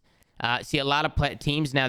I see a lot of teams now on defense. They start getting aggressive A because they just don't want to get that A bomb down. They want to do everything they can to prevent that. Because once that A bomb goes down, we know how that setup is. Chris and Pat. You go top fire. You watch middle. It's hard. It's just a hard retake. So interesting plays to see people instead of just committing to the A site. If they lose it's pretty much attack war off the rip, huh? When it goes over to that A site, I feel like everybody just kind of works their tax. No, Chris? Yeah, no, I agree with you. But letting them get through B is also just as bad because I feel like it's arguably it's great to stack A off the rip, but I feel like you're better off getting the early info with like stuns and nades, and then or like a stun at like stuns at least, and then trying to immediately retake map control from A rather than just giving up B. And I guess Florida just makes a good read in terms of what they want to do, and they just go B, and they basically encounter no resistance, and you basically see what happens when that happens. B is an easier retake though, in my opinion. B is an easier retake because somebody can take a round, go around the back. If you win the gunfight on the pinch, you just collapse on these guys on the site. And I agree with you. I'm more so saying that like you get the information that they're coming towards the A bomb site, and then you play to take the map before they get the bomb down, because that's the one thing that you got to just keep in mind. Whenever a person is playing the bomb, their team for that 5 seconds, there technically is an opening where they're basically 3v4, and you kind of want to use that to your advantage, because if you think about the way that most people play that map is they're going to rush and plant. So once you get the information that they're going there, you basically have like an understanding that they're probably going to plant. So that's when you start taking the map and working and trying to get out mid, for example, rather than just blindly countering A, hoping they go there, giving up B, and then you pay the price for it. And that's what Florida does this round on a defense. They try to work a mid map, but it's Hook who makes the play in the pinch. It was able to just be a nuisance. So good play coming out of Kyler. But then Skies makes the fucking play here. This was unbelievable. Skies goes mid. He gets out mid control. He finds one. So again, Slasher, he gets caught with his pants down. I'm just poking you to tell you to go. Sorry, Enable was poking me. Thank you, Ian. I appreciate the kind poke. He just poked me, said I'm the goal. Thank you very much, Enable. But Skies makes a play. He singles out Slasher, which in my opinion, again, when you have numbers, you can't get picked. You can't be by yourself. And I know it's a lot harder said than done. Sometimes in a game, in the moment, it's hard to group up, especially when you don't know where people are at. But Skies just goes massive here. And then I'm pretty sure this was the round where Dave Patty just goes fucking rogue. He's able to snipe somebody off the bomb site, and this is a massive win from Skies here. It's a 1v1 situation. If Hook wins this and makes it a 1v1, I think Hook wins this because now Dave Patty's stuck with the sniper, and he can't really do anything. So Skies went massive here. Caesar, good gunfight there. Good win there. As he's able to hit two Hook. big 1v1s in that round. Huge. I mean, these clutches are massive right now. I mean, they're winning round after round through these clutches. And then after the 3-1 round, or after this 3-1, this is where Vivid goes rogue again. Look at what Vivid does here. Another ace come out of Reese. On the offense, this fucking guy hits mid-map and jumps top church. Do you think anybody from LAG was expecting this? Anybody? Kid's got balls, man. Balls are still. Look at this guy. So Austin was probably. Oh, there he is again. Here he is. Boom. I doubt that's what he said, but he definitely says something. And then they don't turn around. LAG don't turn around. They just get pinched. They know where he is, where the comms at. Yo, can we honestly have a convo about this LAG team? I think they're gonna be in the bottom, like low I think tier, they're right bro. in front of New York. I think New York's number 12 and they're 11. I still think LAG is better than Seattle. I think they got a little bit more life in them than Seattle. But I agree with you, Jerry. I think they're 10, 11, 12 right now. I think Paris with their upcoming change are gonna get a little bit better. This LAG team is just. I just can't take it serious when I see Bow Cage map 1. Like I just I don't watch know. It doesn't this just shit. make any Watch sense to me. this. And Dave This is a trick Patty. shot, so hang on. Dave Patty's left in a 1v2 situation, and he gets aggressive. I like this shit. He gets aggressive. He takes down one. He pulls out his sniper, they're pops playing up, disrespectful. and snipes his ass. shots, He's bro. trick shotting They're him. literally rank playing against them, man. Like LAG. Reese is so happy right there. I don't know what Like LAG Dave gotta clutches do. for pocket. Oh my god. And let's keep in mind that after all these rounds, where I think LAG need to be closing these rounds out, this goes to around 11. Yeah, but they go up 5-1. I think they just we've seen this, man. Where Nah, this teams, is almost a full sale pack. Now, Pat, Bro, but you know how saw it is. what This is Dave Patty was doing, bro. He was playing rank play. Like, Yeah, but these this guys is one are of those just things where like LAG trolling. watches the VOD back and they're like, yeah, we should have won this. You know what I mean? Yo, Like, 'cause yeah, it's but like one of it's those like, things. what's Big Wake doing? 3-4 rounds in a row, and then we take it all the way 5-5. Like that's literally the conversations This that go shouldn't down with even teams like this that. shouldn't even go down to around 11. Caesar, Vivid, I see you guys in the chat. Reese, you guys gotta close this out. Bomb down 3v3. This guy Big Wake's out in the middle of the open. He gave up the heady. That's what I'm saying. They He gave up the heady. Tom, you got to show an Awakening snipes Austin off of the heady when he's in that 1v3. He died so fast. Oh yeah, I know exactly what you're talking about. I know exactly what you're talking about. But Florida, they kind of troll here, and then they allow they go, but they hop on a bomb. Florida, they just couldn't get an angle here. I noticed this happens a lot where people top fire. If somebody's looking over the bomb site and kind of shooting over him, it's hard for the person fire to actually get this guy off the bomb because you get zapped so quick when they hit headshots, and pro players. They're gonna ping those heads. I'm pretty sure. I wonder if Dave was weak because he gets the kill top fire, and there's no shot that anyone else is like even relatively near him. If you just look at the clock, and he just runs away, and they start getting progress on the defuse before they check, and then they end up just fucking up and not getting him off it. Right, So yeah. Then look at this. Look at what you talking about this, Josiah. Where look, Awakening just zaps him here. All of a sudden doesn't even shoot. We were like, Bro, man, it what the looked fuck? insane in fast motion. Yeah, It's like just- Austin's literally not playing. It was crazy. I mean, Flash he got blinked and died. No yeah, bullshit. seriously. He He probably He thought blinked got and died. sniped on his screen. Me and Tom were watching this. We were like, "Whoa!" And Bro, you know how you like look Crazy. at your mini map real fast, bro? He glanced at his You're mini like, "Yo, map and what's then he was open? dead. Whoa." Yeah. Yeah, So that happens. So you can see LAG Ace plays middle map. I like that LAG wasn't afraid to make plays even when they were down. They definitely weren't afraid to get Shit, they had aggressive. nothing to lose. They had nothing to lose. They got control of mid map on a defense. They were able to clutch up the defense, and then they which go is back how to they the need to offense and play. force Yeah, around they started 11. playing loose instead of playing spread every They need round. to stop playing, or they need to start playing the way they play like comebacks. Like they need to start doing that from the beginning of the game. Like act like they had nothing to lose, because the way they play, bro, it just it pisses me This off. round out of LAG though was fucking clinical. They were super patient. They spread the map. They were playing for information. They were scared of that A side. I think they knew that they had that Florida had that mid map. I think they knew that. So they rotate back towards B. But I just love how patient they were. They had the numbers here.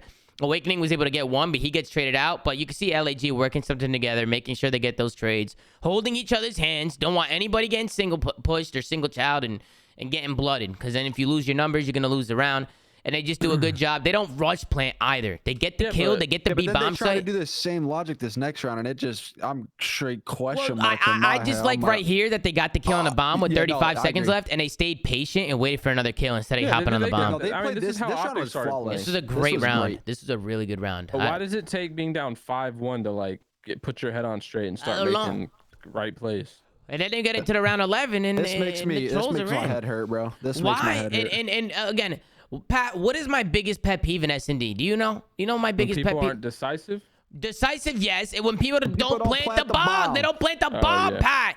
You But have bro, this is- everything. this You is have what I'm saying, look at though. this. Think about it. No, but Tom, they literally were down 5-1 and played 4 straight rounds like they had nothing to lose. And then they go 5-5 and they're like, oh shit, we got something to lose now. We could actually win this. And they play like morons again. I mean, right here, you have a guy top fire looking over mid. The only spot that Asim really has to check here is under fire window, just in case somebody got out mid, got a good timing. The backup bomb. Yeah, I don't know. I was confused as why Asim was challenging right here, because just plant. Like Asim should Well, just I get think this down right I here. want to know what the comms would have been like, because maybe there was a split second timing. I'm not sure. You'd have to stare at the mini Yeah, don't know what the strat was. See if Pierce gave up mid for a second, like you said. Maybe somehow someone got out mid, but he gave it up. He gave it up for a second. He gave it up right here. Check? They can't just stun check. He gave it up for a second right here because they threw his tags at him. I agree with you, Pat, but I mean that's why Asim played it like that, where he crouch peeked mid on bomb instead of just hugging the left and insta planning. But I mean, I don't know. The strat was just weird for me. Also, Watching it all I'll be unfold. honest. After the stunt shots he pulled on stream on this fucking B flank, playing a corner is probably the worst shit you could do because if you're playing a good team. Yeah, I was gonna say, Reese, did you see a name here?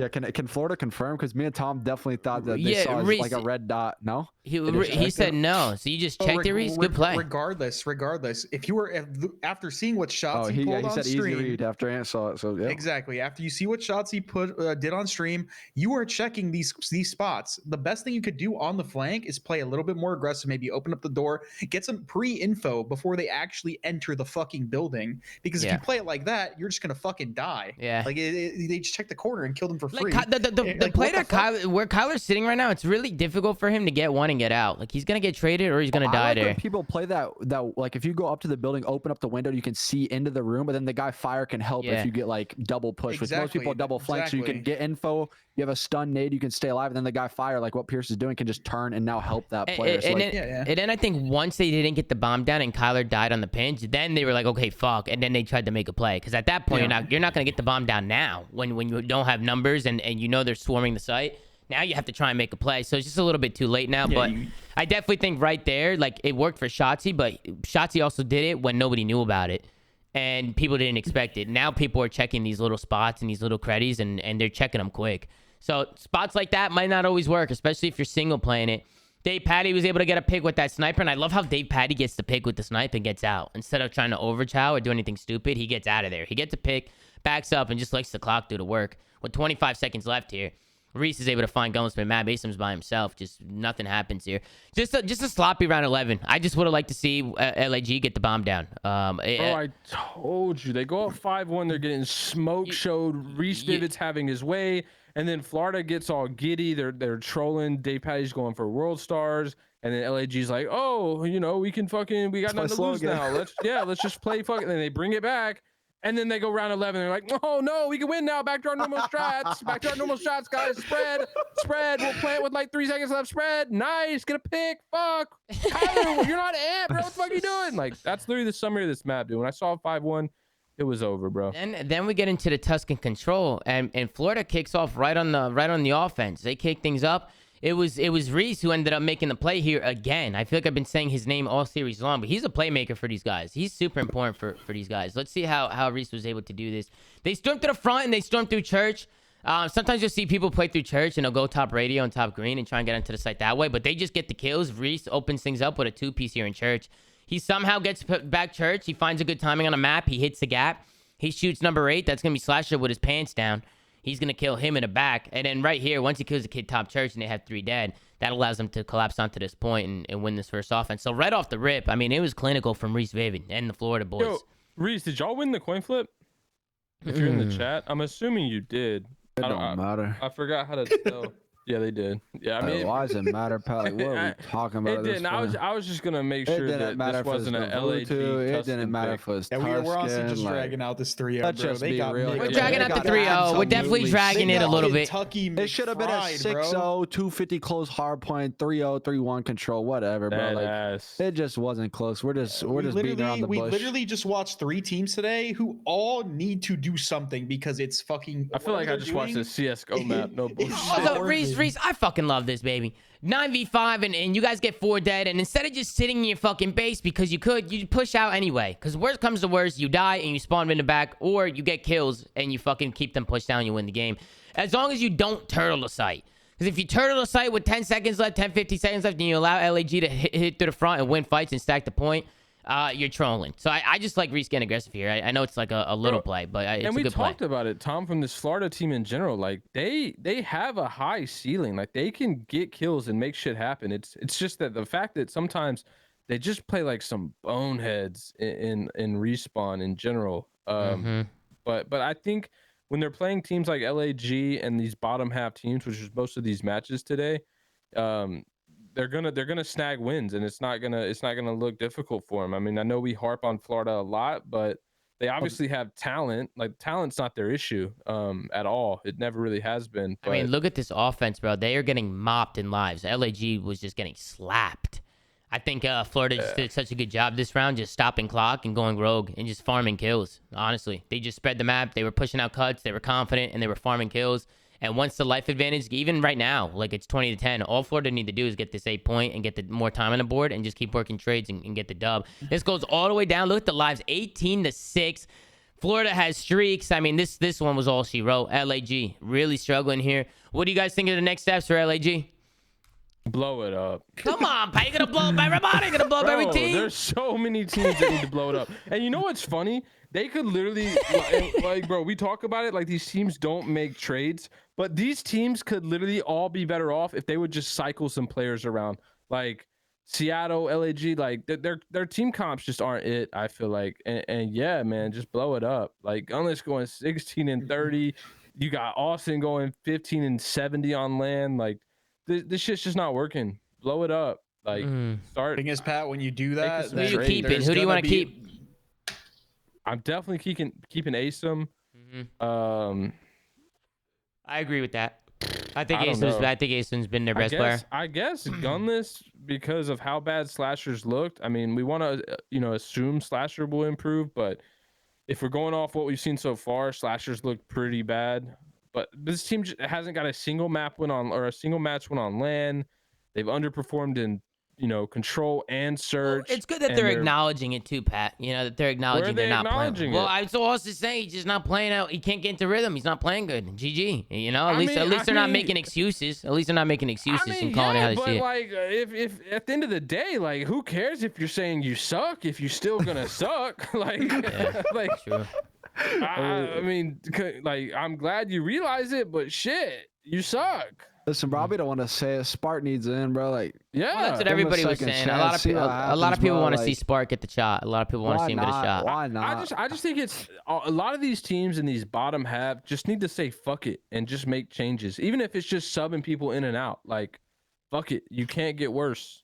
Just pull the old Seattle surge, like put in like enable for respawns and throw on Panda for the searches. Like you might as well try it at this point. Like what might as well guarantee one mode. Put in Spark for SND. Like you see, he's putting his Twitter clips everywhere. Like at least throw him in for that mode. I feel bad for all these teams and players, bro. Like I'm not gonna sit here and make excuses for them, but some of these teams, bro, they're just getting vanguarded, bro. Like I mean, they're just they're not playing well. There's so many of these players and teams that I feel like wouldn't be this bad on 100%. This game if we play Cold War, you're 100% right. This game is so much more mixy than like, bro. This thing is as mixy as a fucking 5v5 as mixy as a fucking MW. It's like MW all over again. But Chris, what are you gonna do? Are you gonna roll over and just get smoke showed the whole year? Like, you might as well realize that, this COD is not normal COD at all. It is this mix fest BS again.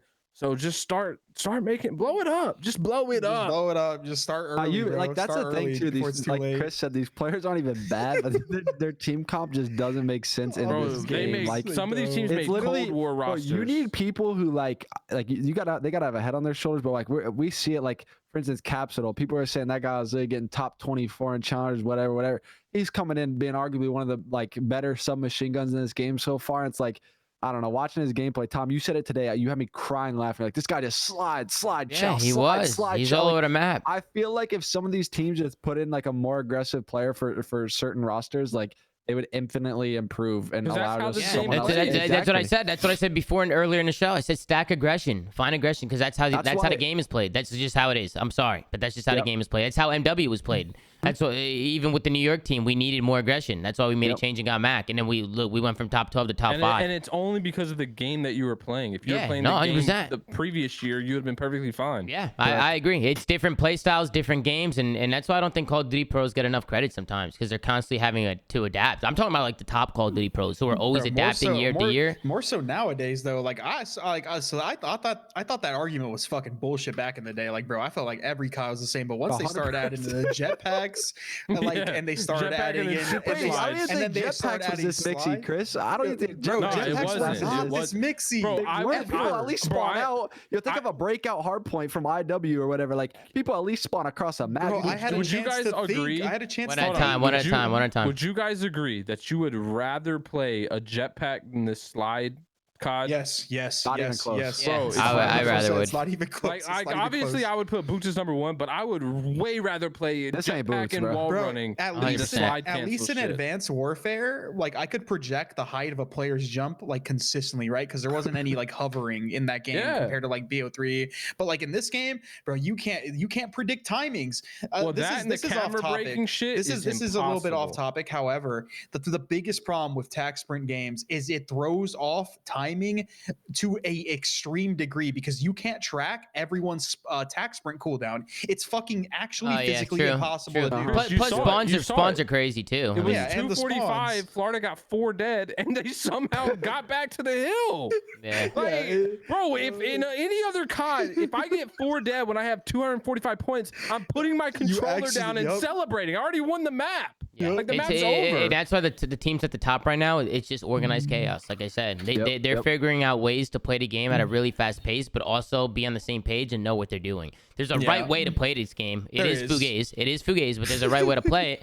And in order to do that, you need a lot of aggression on the team. You do. And I think that's why we're seeing like Clay Crim struggle, like we're seeing Slasher struggle. We're seeing a lot of these traditional dominant Call of Duty players starting to struggle because they don't have the team comp that's appropriate for this style of game. Yeah. Agreed. Well, listen, 100%. let's get into the predictions for tomorrow because we got 4 matches tomorrow, and then we'll be back with the show. Obviously, again, we'll have Ben back. Haggy, you're welcome to join us during the weekend as well if you want to join us. I'll be around. But we got 4 more matches. We got Paris Legion going up against the Los Angeles Guerrillas, London Royal Ravens against LA Thieves, Minnesota Rocker against Toronto Ultra, and Atlanta FaZe versus Seattle Surge. So let's start with Paris Legion and Los Angeles Guerrillas. Paris going to be bringing in Jimbo tomorrow. The new look to the Paris Legion. Jimbo, Tom Gravity, Temp, new guys, and John. How do you guys think they're going to perform tomorrow? Yeah, I think they're going to do pretty good. I feel like they're going to be in a honeymoon phase. I think they're going to be in a honeymoon phase, and they're going to win. Yeah, I don't know how good they're going to be, but I think they're going to be LAG. Yeah, I think they're gonna smoke them. I think they're gonna win, especially because they picked up what I've heard. Jimbo is like another capsule, like an absolute pressure maniac. He is. That's how he plays. That's why it's a good pickup. The fastest player in the league. I have played him, and I'm kidding you. I think it was in Cold War when he came back from that incident he had that I won't really publicize, but if you know, you know. Yeah. He had this thing where he actually made like his engagements per like game was like 20 higher than the second person on the list in like all of challengers. And you said Jimbo's faster than him. Yes. Damn. So like, yes, exactly. And so here's the thing. I think that's a bad thing. However, I'm interested to see if there's a way. Because Guerrillas are gonna play him on Bull Cage. It'll be a good thing. I think that's a bad thing, but I'm interested to see how that will actually translate over to the Pro League, or to see if maybe he gets some more experience under his belt, some more veteranship, and he actually starts to play a little bit less. I don't know. I'm not trying to change this guy's play style, but I just don't think that's right. We'll see. So do we all got Paris tomorrow? Do all of us have Paris? Yeah. I got Paris for sure. Okay, which is interesting because we wouldn't be saying this 2 weeks ago, but I think with the roster changes and LAG's been struggling and Paris Legion are in a honeymoon stage. I also heard that Paris has been doing well in scrims. I just like that they made a change and their changes make sense and like they're actually actively trying to improve to make a roster work for this game. So I'm a big fan of it. Yeah, unlike last year, listen, Paris, you could be shit for the rest of this year, but at least you are trying because some of these other teams are not, and it's fucking disgusting. You still need to sell the franchise though. But we like these changes for sure. Are they tweeting and stuff now again? Or are they like back to social media and shit? Or are they not even tweeting at all? I don't know. I don't think they announced Jumbo. No, I'm just kidding. No, they definitely announced. They actually have a social media person now, I think. No, they don't. No, they don't. They hired an agency to run it on their behalf. Really? Yeah, that dude. Do you remember when like they stopped tweeting and they got the person who was supposed to be running their social got in a car accident and was injured? Yeah. That wasn't a Paris Legion employee. That was an agency employee who was taking on the marketing responsibilities. You can't do that, bro. You can't do that. You need somebody running socials who knows the in and outs of COD and knows what to tweet, when to tweet it. You know, it just doesn't make any sense. They have worse. They have to get like marketing agency. They have to get somebody like Gersh. I'm not the hype up Gersh because he's my guy. Gersh is busy. But they need to get somebody who's active and knows the scene and knows what's gonna get clicks and build a little foundation over there at their socials. Tom, we need to talk. Speaking of Gersh, he didn't tweet out the flank tonight, so I don't know. We might want to have a convo with him later. Yeah, we'll talk to Gersh. She's been Gersh has been spot on all for 2 years now, so maybe a little mess up. But today's flank was a little different because you had work and we had to push it back an hour or two. The matches just went by so fast. Ben's getting blasted when he should be. Ben bailed last second. He bailed yesterday. You had to work, and the matches were 3-0 in 3 hours. Yo, they were actually fast today. Oh, yo, speaking of, everyone in the chat that is a CDL player, please, on Fridays from this point on, stop getting smoked. Like, at least extend the series. Take a couple bathroom breaks, because these Friday matches ending at like before dinner time. Like, come on, man. Tony boy, Tony, what's happening? What's up, Zenny? I had a nice maple old fashioned at dinner. I'm absolutely That's what I'm fucking talking hammered, about, Tony. man. That's what I'm talking about. Good win Tony, today, good win Zen. today. Tony, you guys look good. Thank you. You guys I look didn't really have to good. do anything today. Yeah, your teammates was fine. Capsule was a different fucking animal today. Yep. So good plays out of you guys, Tony. Good job. Good fucking job. Thieves- We're actually Thieves versus doing Ravens. predictions right now, Tony. If you want to hop I'm in. Yeah, I got this. Who you got for Go first, Paris? go first. Who you got for Paris and LAG, Tony? We all got Paris on that one. Who do you got? Paris and LAG. Holy fuck. It's my dad versus my grandfather. we had Paris. We had Paris. But I don't know if you think. Do you think LAG is gonna beat them or no? I have to say Paris, and it's fucking tragic to say, because LAG should be good. I'm gonna go Paris 3-1. Okay, That's so what we all let's go into the London Royal Ravens against the LA Thieves. This one's gonna be a banger. This match is gonna be about to fun to be. watch. This is gonna be crazy. I don't know who's winning this. I got Thieves on a bounce back 3-1. Choose Trey, I wisely, know you're in here. motherfuckers. I know you're in here, Trey. But I got Thieves as well.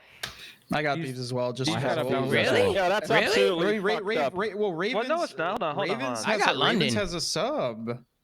Yeah, no. Listen, Yeah, you but gotta he's go good. Thieves. I know he's good. I'm not saying that, but like you got to think the team that has their actual full team should win the Thieves- match. Like I think Thieves that's is a safe absolutely prediction. fucked True. up, Chris. Thieves is the better. They're a Thieves, safe bet. Thieves is the better hardpoint team. Ravens probably a little better at search. Controlled. Holy fuck's one of the worst modes you'll see. Yeah. I'm going Thieves 3-1. Wow, everybody's going Thieves. Interesting. I'll go London 3-1. I think London's going to show out tomorrow. I think they look good today, and I think tomorrow they're going to look good too. I think Paul is just trying to make a statement right now. I think he's going to come out and just continue to play well and, Hold and on, do real what he quick. does. I was just kidding. I think Control's really good. So I'll go with London, and then we'll go into Minnesota yeah. Rocker versus Toronto Ultra. Who do you guys got for that one? I got Toronto personally, but I am really excited to see a little role change coming in from the Minnesota Rocker tomorrow. I actually am taking Ultra, but I think Rocker's gonna win both hard points. Ultra's You been think so? struggling, but I think this role change is really gonna help Rocker. I truly do. So yeah, I got Ultra taking a game 5, but I think it'll just be that same 2-3-5, and I think the Ultra hard point. Is this a battle of they're the gonna fucking struggle. bastards in hardpoint, dude? Is that what we're about to this see? is a battle of the teams that can't win hardpoint. But we got Jesus. Priest on a sub and Attach on an AR officially. So Officially? And Yeah. I think if Okay. any team is gonna match Toronto Ultra and S&D, it's Minnesota Rocker. You know, this is gonna be a good series because they're both Yeah. they're all good. They're both teams are good at the same shit. You know, they both have the Now same that was- positives. Yeah, the last match is a hard prediction. Well, who do you guys got for you guys got Toronto for the Toronto Minnesota? I got Toronto. Who do you guys got? I got Toronto. I got Huh? Toronto. Pass. think it'll be close. I'm always a safe. I think this will be a person, good match for Rocker. I think this will be a proving moment. I'm for excited them. to I watch think them play tomorrow. Win or lose, they should feel good if they take these hard points. Yep. And then we get into Atlanta FaZe going up against Seattle Surge, and I mean I just got Atlanta FaZe 3-0. Bro, honestly, Seattle Hang on, I got one Seattle thing I doesn't need look to say good right real now. fast. Go ahead. Seattle does not look good. They should bring in Nikki D for this series. That's just my take For on FaZe it. Killer? You want to bring in why the not? FaZe Anyone, Killer? doesn't matter. Bring in the FaZe Killer. You're 0-6 my in the God, last he is the 6 FaZe matches. he is the Bring in FaZe Classic. Killer. You're guaranteed dub here. He is the FaZe killer. The FaZe Not even a Killer, question. bro. I can't even argue it. He's the fucking FaZe He's killer. the That guy he's will that start him guy. last time he played. Give him a chance. Can you Nicole imagine is they that subbed him guy. and he pissed on him? If they sub him in, he gets a 1.5. Can you fucking imagine? He just pissed all over him. Does anybody I'll in be this a call legend. right now have Seattle? Anybody at all? If that depends Listen, if Nick's playing. no If Nick's bullshit. playing. I got Seattle. He's definitely not Really? playing. He's not playing. He's not playing those. I'm sure games. you guys I got already FaZe. talked about it, but like I genuinely don't understand like the disconnect with Seattle right now. Me neither. don't- That's why I We said I don't, was like, what the we fuck don't is have to going circle on, back, dude? but it's like it's not like they're not talented and they don't have good leadership. It's just something's not working right now. And they played against myself today. It's one of those things I where told it's you, just, Zen. it's one of those, You're an idiot. it's one of They those things where you're they playing gotta against blow it up, bro. They just Absolute gotta did blow it up. everything. Pat said you got to blow it up to the last 4 teams we've talked about. He wants to blow up the whole I any think Pat team just from. wants to see the fucking No, world hold on. burn, dude. But that's what I Nah, hate. they just It's need like to blow it up. no, but I mean like now in the franchise era, never before in any other game or like format you'd be like, oh, we have to blow the entire roster up. Now it's like a team has one bad stage or a few bad matches. Okay, I understand 5 because matches this is bad. format sucks. But what I'm saying is like there's no room for teams to improve anymore. It's either no time. okay. There's no time. That's what I'm saying. You're playing matches back to back. It's not. I Like know. you have a That's what I'm pool saying. play But like, of there's no team harmony, like growing, getting better. It's all just okay. We got to make a change. Yeah. Which kind of sucks for the players. It's just because of the format, bro. It's very literally annoying. the Because format. if you're not performing, there's just so much pressure when you're at the bottom of the league to perform. Because if you don't, the team's going to be changed. I mean, that's just how it goes. That's just how it think is. about There's simply how no time, bro. easily, because of how like top heavy the league is by default. Like think about how easy it is just to get so behind that it doesn't matter, right? Like if you have Well, that's two the thing, back-to-back right? stages, you're almost guaranteed to be bottom 4 seed going into champs. Like Let's talk about how it really is. Like no roster change is going to make we can use let's use LAG as an example, right? No roster change is going to put them on the same level as FaZe or like an Optic, No, right? no, It's just absolutely not not. going to happen. The only way to actually like combat some of these teams is by becoming a really good team together, not by picking up an individual player. But like, there's just no time. But also, to do Zin, it. I think to your point that would be true in like a traditional COD, right? I think a lot of these teams, you might be right. A lot of these teams made rosters for, you know, more Cold War-esque, and then they're playing Vanguard, where it's like, look, like your team, for example, you got Capsule, an absolute maniac of a player who is now just having his way with some of the best teams. And Nero too. Nero too. We don't talk about Nero enough. We don't talk about Nero enough. Point. Let me say this about my team really quick, just to gas my team up. We are nowhere near the level that we will be at some point. Yeah. I'll just say that. For sure. You don't got to blow it up. You don't got to blow it up. That's a fact. You don't got to blow it up. Yeah, but there I like are your teams team. out there, Zin, who made rosters that don't have a single Capsule-esque player or don't have any aggressive players at all, and they're still trying to play normal COD, and it's just not going to work. And there's no way to improve because they just don't. They're talent. They have the talent, but they don't have the blow composition. It up yet, right? If I was on LAG, I would look at each other and go, you know what? Bro, they haven't won a single match on LAN. I would say abandon every single thing we thought we knew and just they're still run and kill people. That's a lose full though. That's a lose full Florida though. on Bow Cage. Like Yeah, they I need to don't blow know. it up, bro. They need to blow it up. Well, Same with New York. the minute you Blow it say up. just fucking go do whatever, forget about everything we learned, that's where things really hit the fucking fan. Because you go out, in this game. maybe it could. I don't know. I think New York's listening sounded like they were doing the. I like how who we're all on the gives a fuck? same Just page. go that do the whatever game you want to just do. has inherent issues that doesn't No, allow hold on. teams to play normal Let me Call of talk about Duty. the game real quick because I actually heard what you said. I was on my phone on the couch listening. Then I decided to come through with the boys. The game is chaotic, but there is still a proper way of playing the game, right? Like certain like Optic and FaZe. I think I heard you guys say Optic and FaZe know how to organized control chaos. Cage. Yeah, it's organized chaos. Other teams don't. Like just because the game is sort of like all up in your face and it is chaotic doesn't mean there isn't a right way to play it. Agreed. That's I why agree. you know, like I agree with you. But it is going to suit some LAG people more than others. LAG confuses me because like I look at that roster and like they have talent, they have smarts. I don't understand how they're playing so poor. You know what I mean? Like it just doesn't make sense. Well, a lot of their maps are got the close though. formula. Like their maps are close. They're not getting like completely pooped on. You know, the they first just hard look point today. The first, bad. yeah. I mean, today the first hard point could have gone either way. It was a 5-point game. Round 11 S&D. Florida's very good. Florida's actually a very good team. Like when Florida. Would you say Sometimes- Bow Cage is their best map, Zin? Florida? Oh yeah, I'm pissed we played against them at the tournament. Yeah, guess what? You know, LAG had all those facts and still decided to come back from getting absolute smoked at the tournament and play them on that map again. Florida's a deceiving Bow Cage team because looking at their roster on paper, they shouldn't be good at Bow Cage. Like that's a map that you'd want to play them on, but weirdly their team works well on that map. They have good. Nassim would say harmony. They have good fluidity. Yeah, they like playing on maps where they can be maniacs. Yeah. So definitely, we'll see what happens to the teams. I don't think LAG is gonna blow it up, as Pat says right now. No, I don't think they will. I just think they should. I mean, listen, we'll see what they end I up. fucking hate that, dude. We'll see what ends up happening. Look at Paris. They blew it up, and they're better, and they're gonna continue to be better. But tomorrow will be the true if you tell, blow like, it up, Pat, who are you bringing in? What are you doing? Like you have to have a backup plan. So Bro. Spart, you think Spart's gonna just change everything? I don't think Spart's gonna change so much. They'll be better. They just need somebody in there to get cracked, bro. I think it's someone just like Tom. I think it's the same thing with New York. Like I don't think Crim or Clay are terrible COD players. I think it's what Chris said. So like I think if you just replace someone for a faster player, like I think it would work better. I don't know. Who do you want to bench?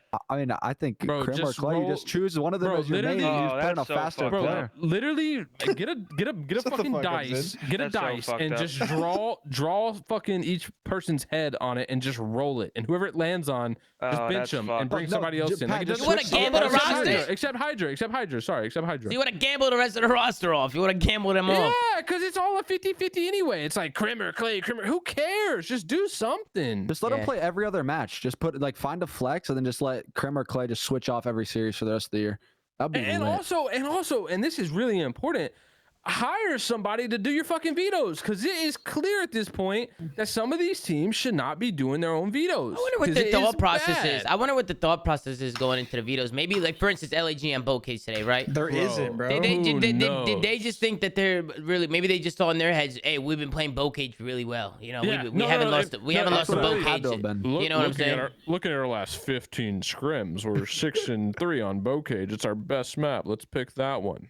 Didn't even care that it's Florida's best map. They're just like, oh yeah, we do the best on that one, so we're gonna play that one. Like that logic is horrible, dude. That logic is horrible. That's why I said, bro. And we're talking about We're talking about Call of Duty, which is a day-to-day game. Like scrims should definitely impact your decision in terms of what you like decide to play. But they shouldn't. Yeah, they shouldn't directly correlate what the fuck you're picking on the fucking on an everyday basis, because the game's day-to-day, and especially if your map count is probably close. Like I'm not going to be that guy, but I highly doubt that New York won every single Bokeh like leading up until their match. Or not, it was not New York, sorry.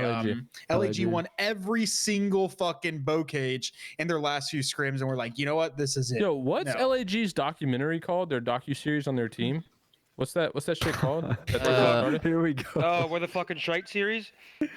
Someone in the chat. What's the name of it? Warpath. Bro, just make that shit veto listen-ins and literally just take a video of Slasher when they're doing vetoes. Wait, hold on. Warpath's a sick ass documentary. You guys think Slasher is sitting there like not absolutely rolling his eyes, mind blown that they're playing Bokeh against Florida? Well, wouldn't he say something? Wouldn't he say something, no, Pat? Bro, they got like 6 coaches on that team. I don't know what they're saying. I have no idea if Slasher is even making the full decision. Like, but I gotta imagine like Slasher is an intelligent guy. Like, he's not a dumbass. Like, there's no way he's thinking that Bokeh is the right pick versus that Florida team. Yeah. Like, there's just no way. I refuse. And Slasher, if you're in the chat, if you see a clip of this, text me if I'm wrong.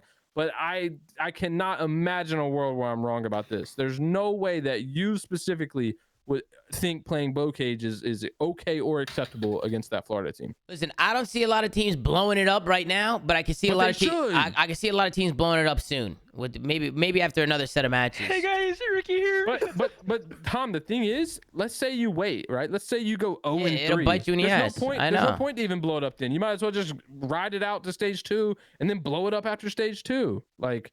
Yeah, but I also think it's about who you can get and what you can do. I definitely think they should look into making changes, but you got to be smart. You got to be smart with what you do here, because you don't want to do something. Your options go down as you wait? I do agree with you there, Pat. That the options might go away if you wait too long. And I feel like people aren't also realizing that there's this really good group of challenger players called the Stallions, right, Tom? Bro, they're good, bro. Listen, I'm telling you, I definitely think that kid Kaiser can be on a pro team right now. No bullshit. I'm actually serious. I think Kaiser. To have a word with you, Tom. Vanguard. Bro, listen, and here goes Tony. My God. No, hold on. Listen, here he goes. You are a fucking capper if you think Kaiser should get to a league team. Wait, I'm not capping at all. I'm not capping at all. That kid is disgusting, and I don't care what you say. Yeah, I don't care what you say. That kid is good. Have you I never said he's not good. Wait, Zen, hit up. I'm just going for someone on Texas Nation. They're literally dominant. Zen, hit up Zed and get a scrim against the Stallions this week. Hell no, I don't want my spot being taken by Kaiser. No way. Wait, so Tony, you would go Texas Nation. You look at Kismet and Jordan General and those guys. Hold on. I mean, hold on. No. First I'd probably go Havoc. Looking at Kismet, Havoc. Yep, Havoc's a good shout. Everybody else, and that's not to discredit any of those other guys. No. Havoc and Kismet are the first to be picked up SMG wise. What about God RX? What happened to that guy? The truth is, I was kidding. My whole Vanguard. Look at someone like Capsula, right? Like similar to Kaiser, where it's like his team's not like the most successful challengers team, not the most known, but like we picked up Cap, everybody's like, who the fuck is this kid? And now look. So I would argue that the Stallions are the most known. And Kaiser, when you watch Kaiser play, he looks like one of those players that can just come in and be a difference maker for your team. He has really good comms. He has a lot of energy. He's young and he's talented. He's talented, like really talented. Imagine the timeline if we get this kid, or if you get this guy a roster spot right now, just gassing him. Well, the problem is teams aren't blowing it up. Listen, bro. At the end of the day, people can't just listen to me or whatever we got to say in the flank. Go watch the VOD. The kid streams. He's always streaming. He's always playing. Go watch the kid play. Like, do some research. Do some research. I don't think any new AR is getting picked up right now. I think if LAG were to make a change, they already have Sparred as an AR. If New York were to make a change, they pretty much have 2 players that could play AR. So I don't think let me just say this because somebody let me just say this real quick because somebody in the chat said this. Tommy just wants to make a profit off him. No, I'm losing money with this challengers team. I'm just doing it just to do it, just to help the guys out and to have a cool little project to look at on stream and watch and have a good time. It's good content. It's good to do. He's not asking for a buyout. I don't have these. About New York. I'm not selling Kaiser to. I'm just saying I think he's a good player. I don't make any money off that. There's no transaction there. You should be. What the hell? Nah, it's not about that. What did you say about New York? I mean, like, if New York were to make a change, I don't think they'd go pick up another AR player, would they? Yeah, they gotta drop one or Crim or Clay. Flex. How do you drop Crim or Clay, dude? Can you imagine that meeting? Because you fucking suck. All right, dude. Well, I mean, I'm trying to have a nice, genuine conversation. I mean, they're not playing well, Tony. They're not playing well right now.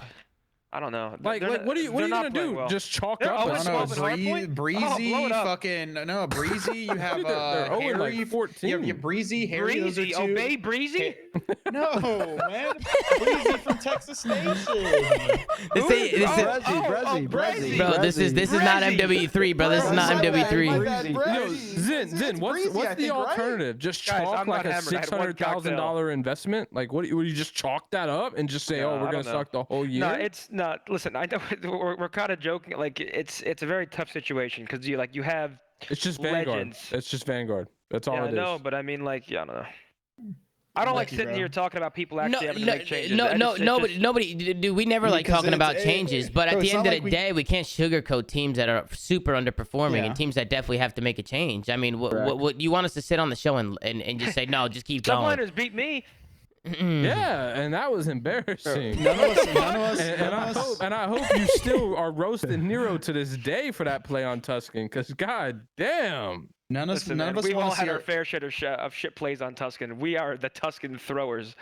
none of us want to see our friends out of a job. Or Obviously quit or not. retire Nobody like wants to see that. that. They're not gonna be out of a job, even if they get dropped. They'll be fine. They'll be fine. Regardless, I know that. Regardless, we're just saying none of us want that. I don't want either of them to get dropped. They could take my spot.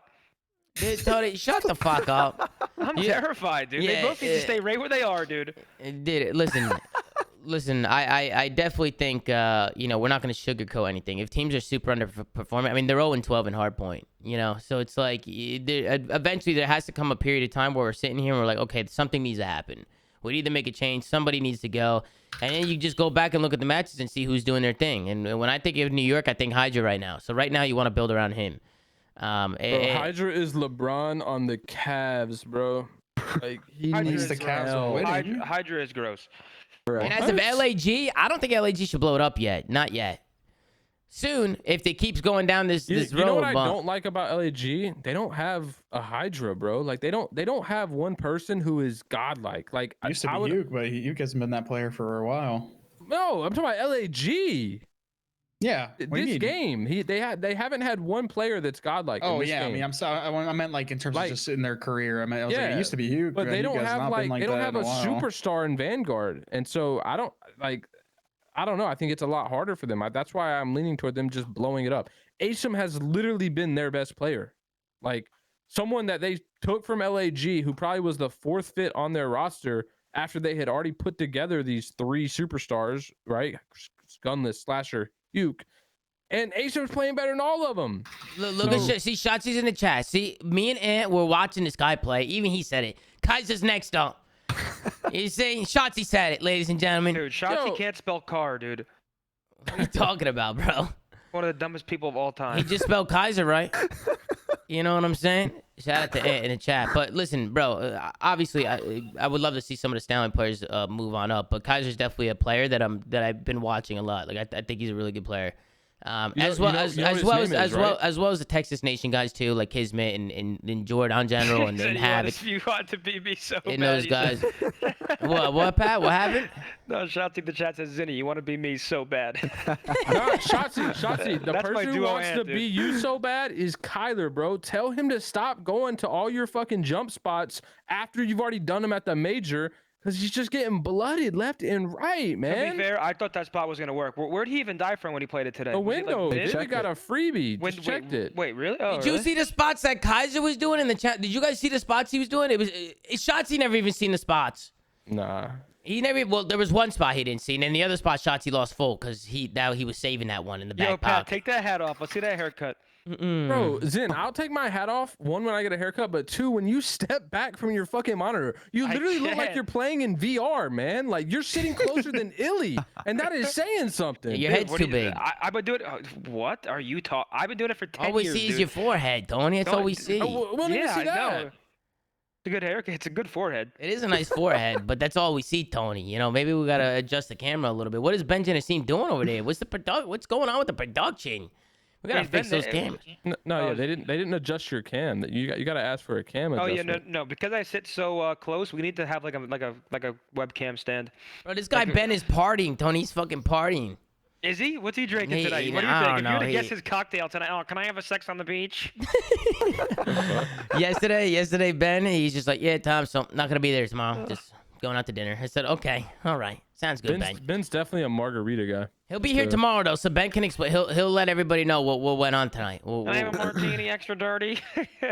You're an idiot, bro. That's my guy, Nassim, dude. We love Ben. We love having Ben on. He just hasn't. He's been busy, but he'll be back tomorrow and Sunday. We'll get him rolling through. But we get in the show today. I think we had a good show today. The matches were kind of quick, so wasn't really too much to talk about. But we got through it. What do you mean? The matches were quick, but we went through a Tuscan S&D like it was Navi against FaZe. Well, yeah. I mean, we were analyzing it, but I'm saying in terms of how the matches went today, they weren't the most exciting matches. Oh yeah. By no means. By no means were they did it. After watching FaZe Optic, my bar is super high right now. So some of these matches have been kind of though. They play, don't they? This stage. I think so. They play again soon, I thought. I could be wrong. Yeah. I could be wrong on that, but I can't wait to see them play again. I feel like seeing Optic and FaZe, or FaZe Optic, however you want to say it, back on stage, or just going head to head. I'd rather see them on stage on LAN rather than online. But what are you gonna do? That's just if FaZe beats Optic in their league match, it's gonna be like FaZe Onliners. Oh yeah, FaZe Onliners. Yeah, FaZe Onliners. Yeah. I'm ready for it. Yeah, dude. yeah. It'll just reinstate that I got FaZe 1, Optic 2. But anyway, Tom, I'm gonna hop on tomorrow during that Rocker you have FaZe Ultra. 1 in your power rankings? Yeah, we did a tier list. Wow. I'm gonna hop on tomorrow and watch that Rocker Ultra game with your watch party. If that's cool with you, Yeah, that'll be a good game. Yeah, come through. The Rocker. And Zin, the reason I have FaZe 1 is because, like I had mentioned, I just think FaZe is the better overall team, and the only reason we would put How Optic. can you say that right now? Listen, damn. Okay, sorry. The only reason we would put Optic over FaZe is strictly because of the head-to-head matchup. But I think overall, when you're comparing FaZe against everyone else, Optic against everyone else, I think FaZe is the better team and will continue to be the better team. And to me, I still need to see Optic beat them again before I see it. So FaZe the better team, but Optic matches up good versus FaZe, and they beat them. But FaZe is still better because Optic can beat FaZe, but FaZe is better because they're better race than everybody else.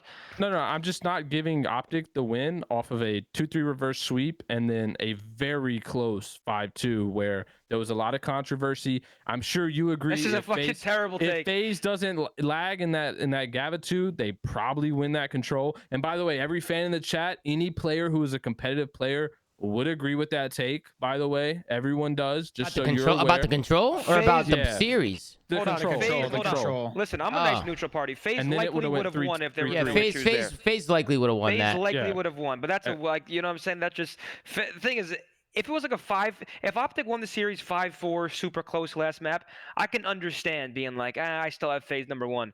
But I feel like 5-2 is pretty like, okay, we got to give Optic number 1. That's my opinion. Tony, the reason why I had Optic number 1 is because they beat him twice. I mean, they did it twice. I'll come clean. I'll argue green wall every single scenario. Listen, I was talking to Crowder.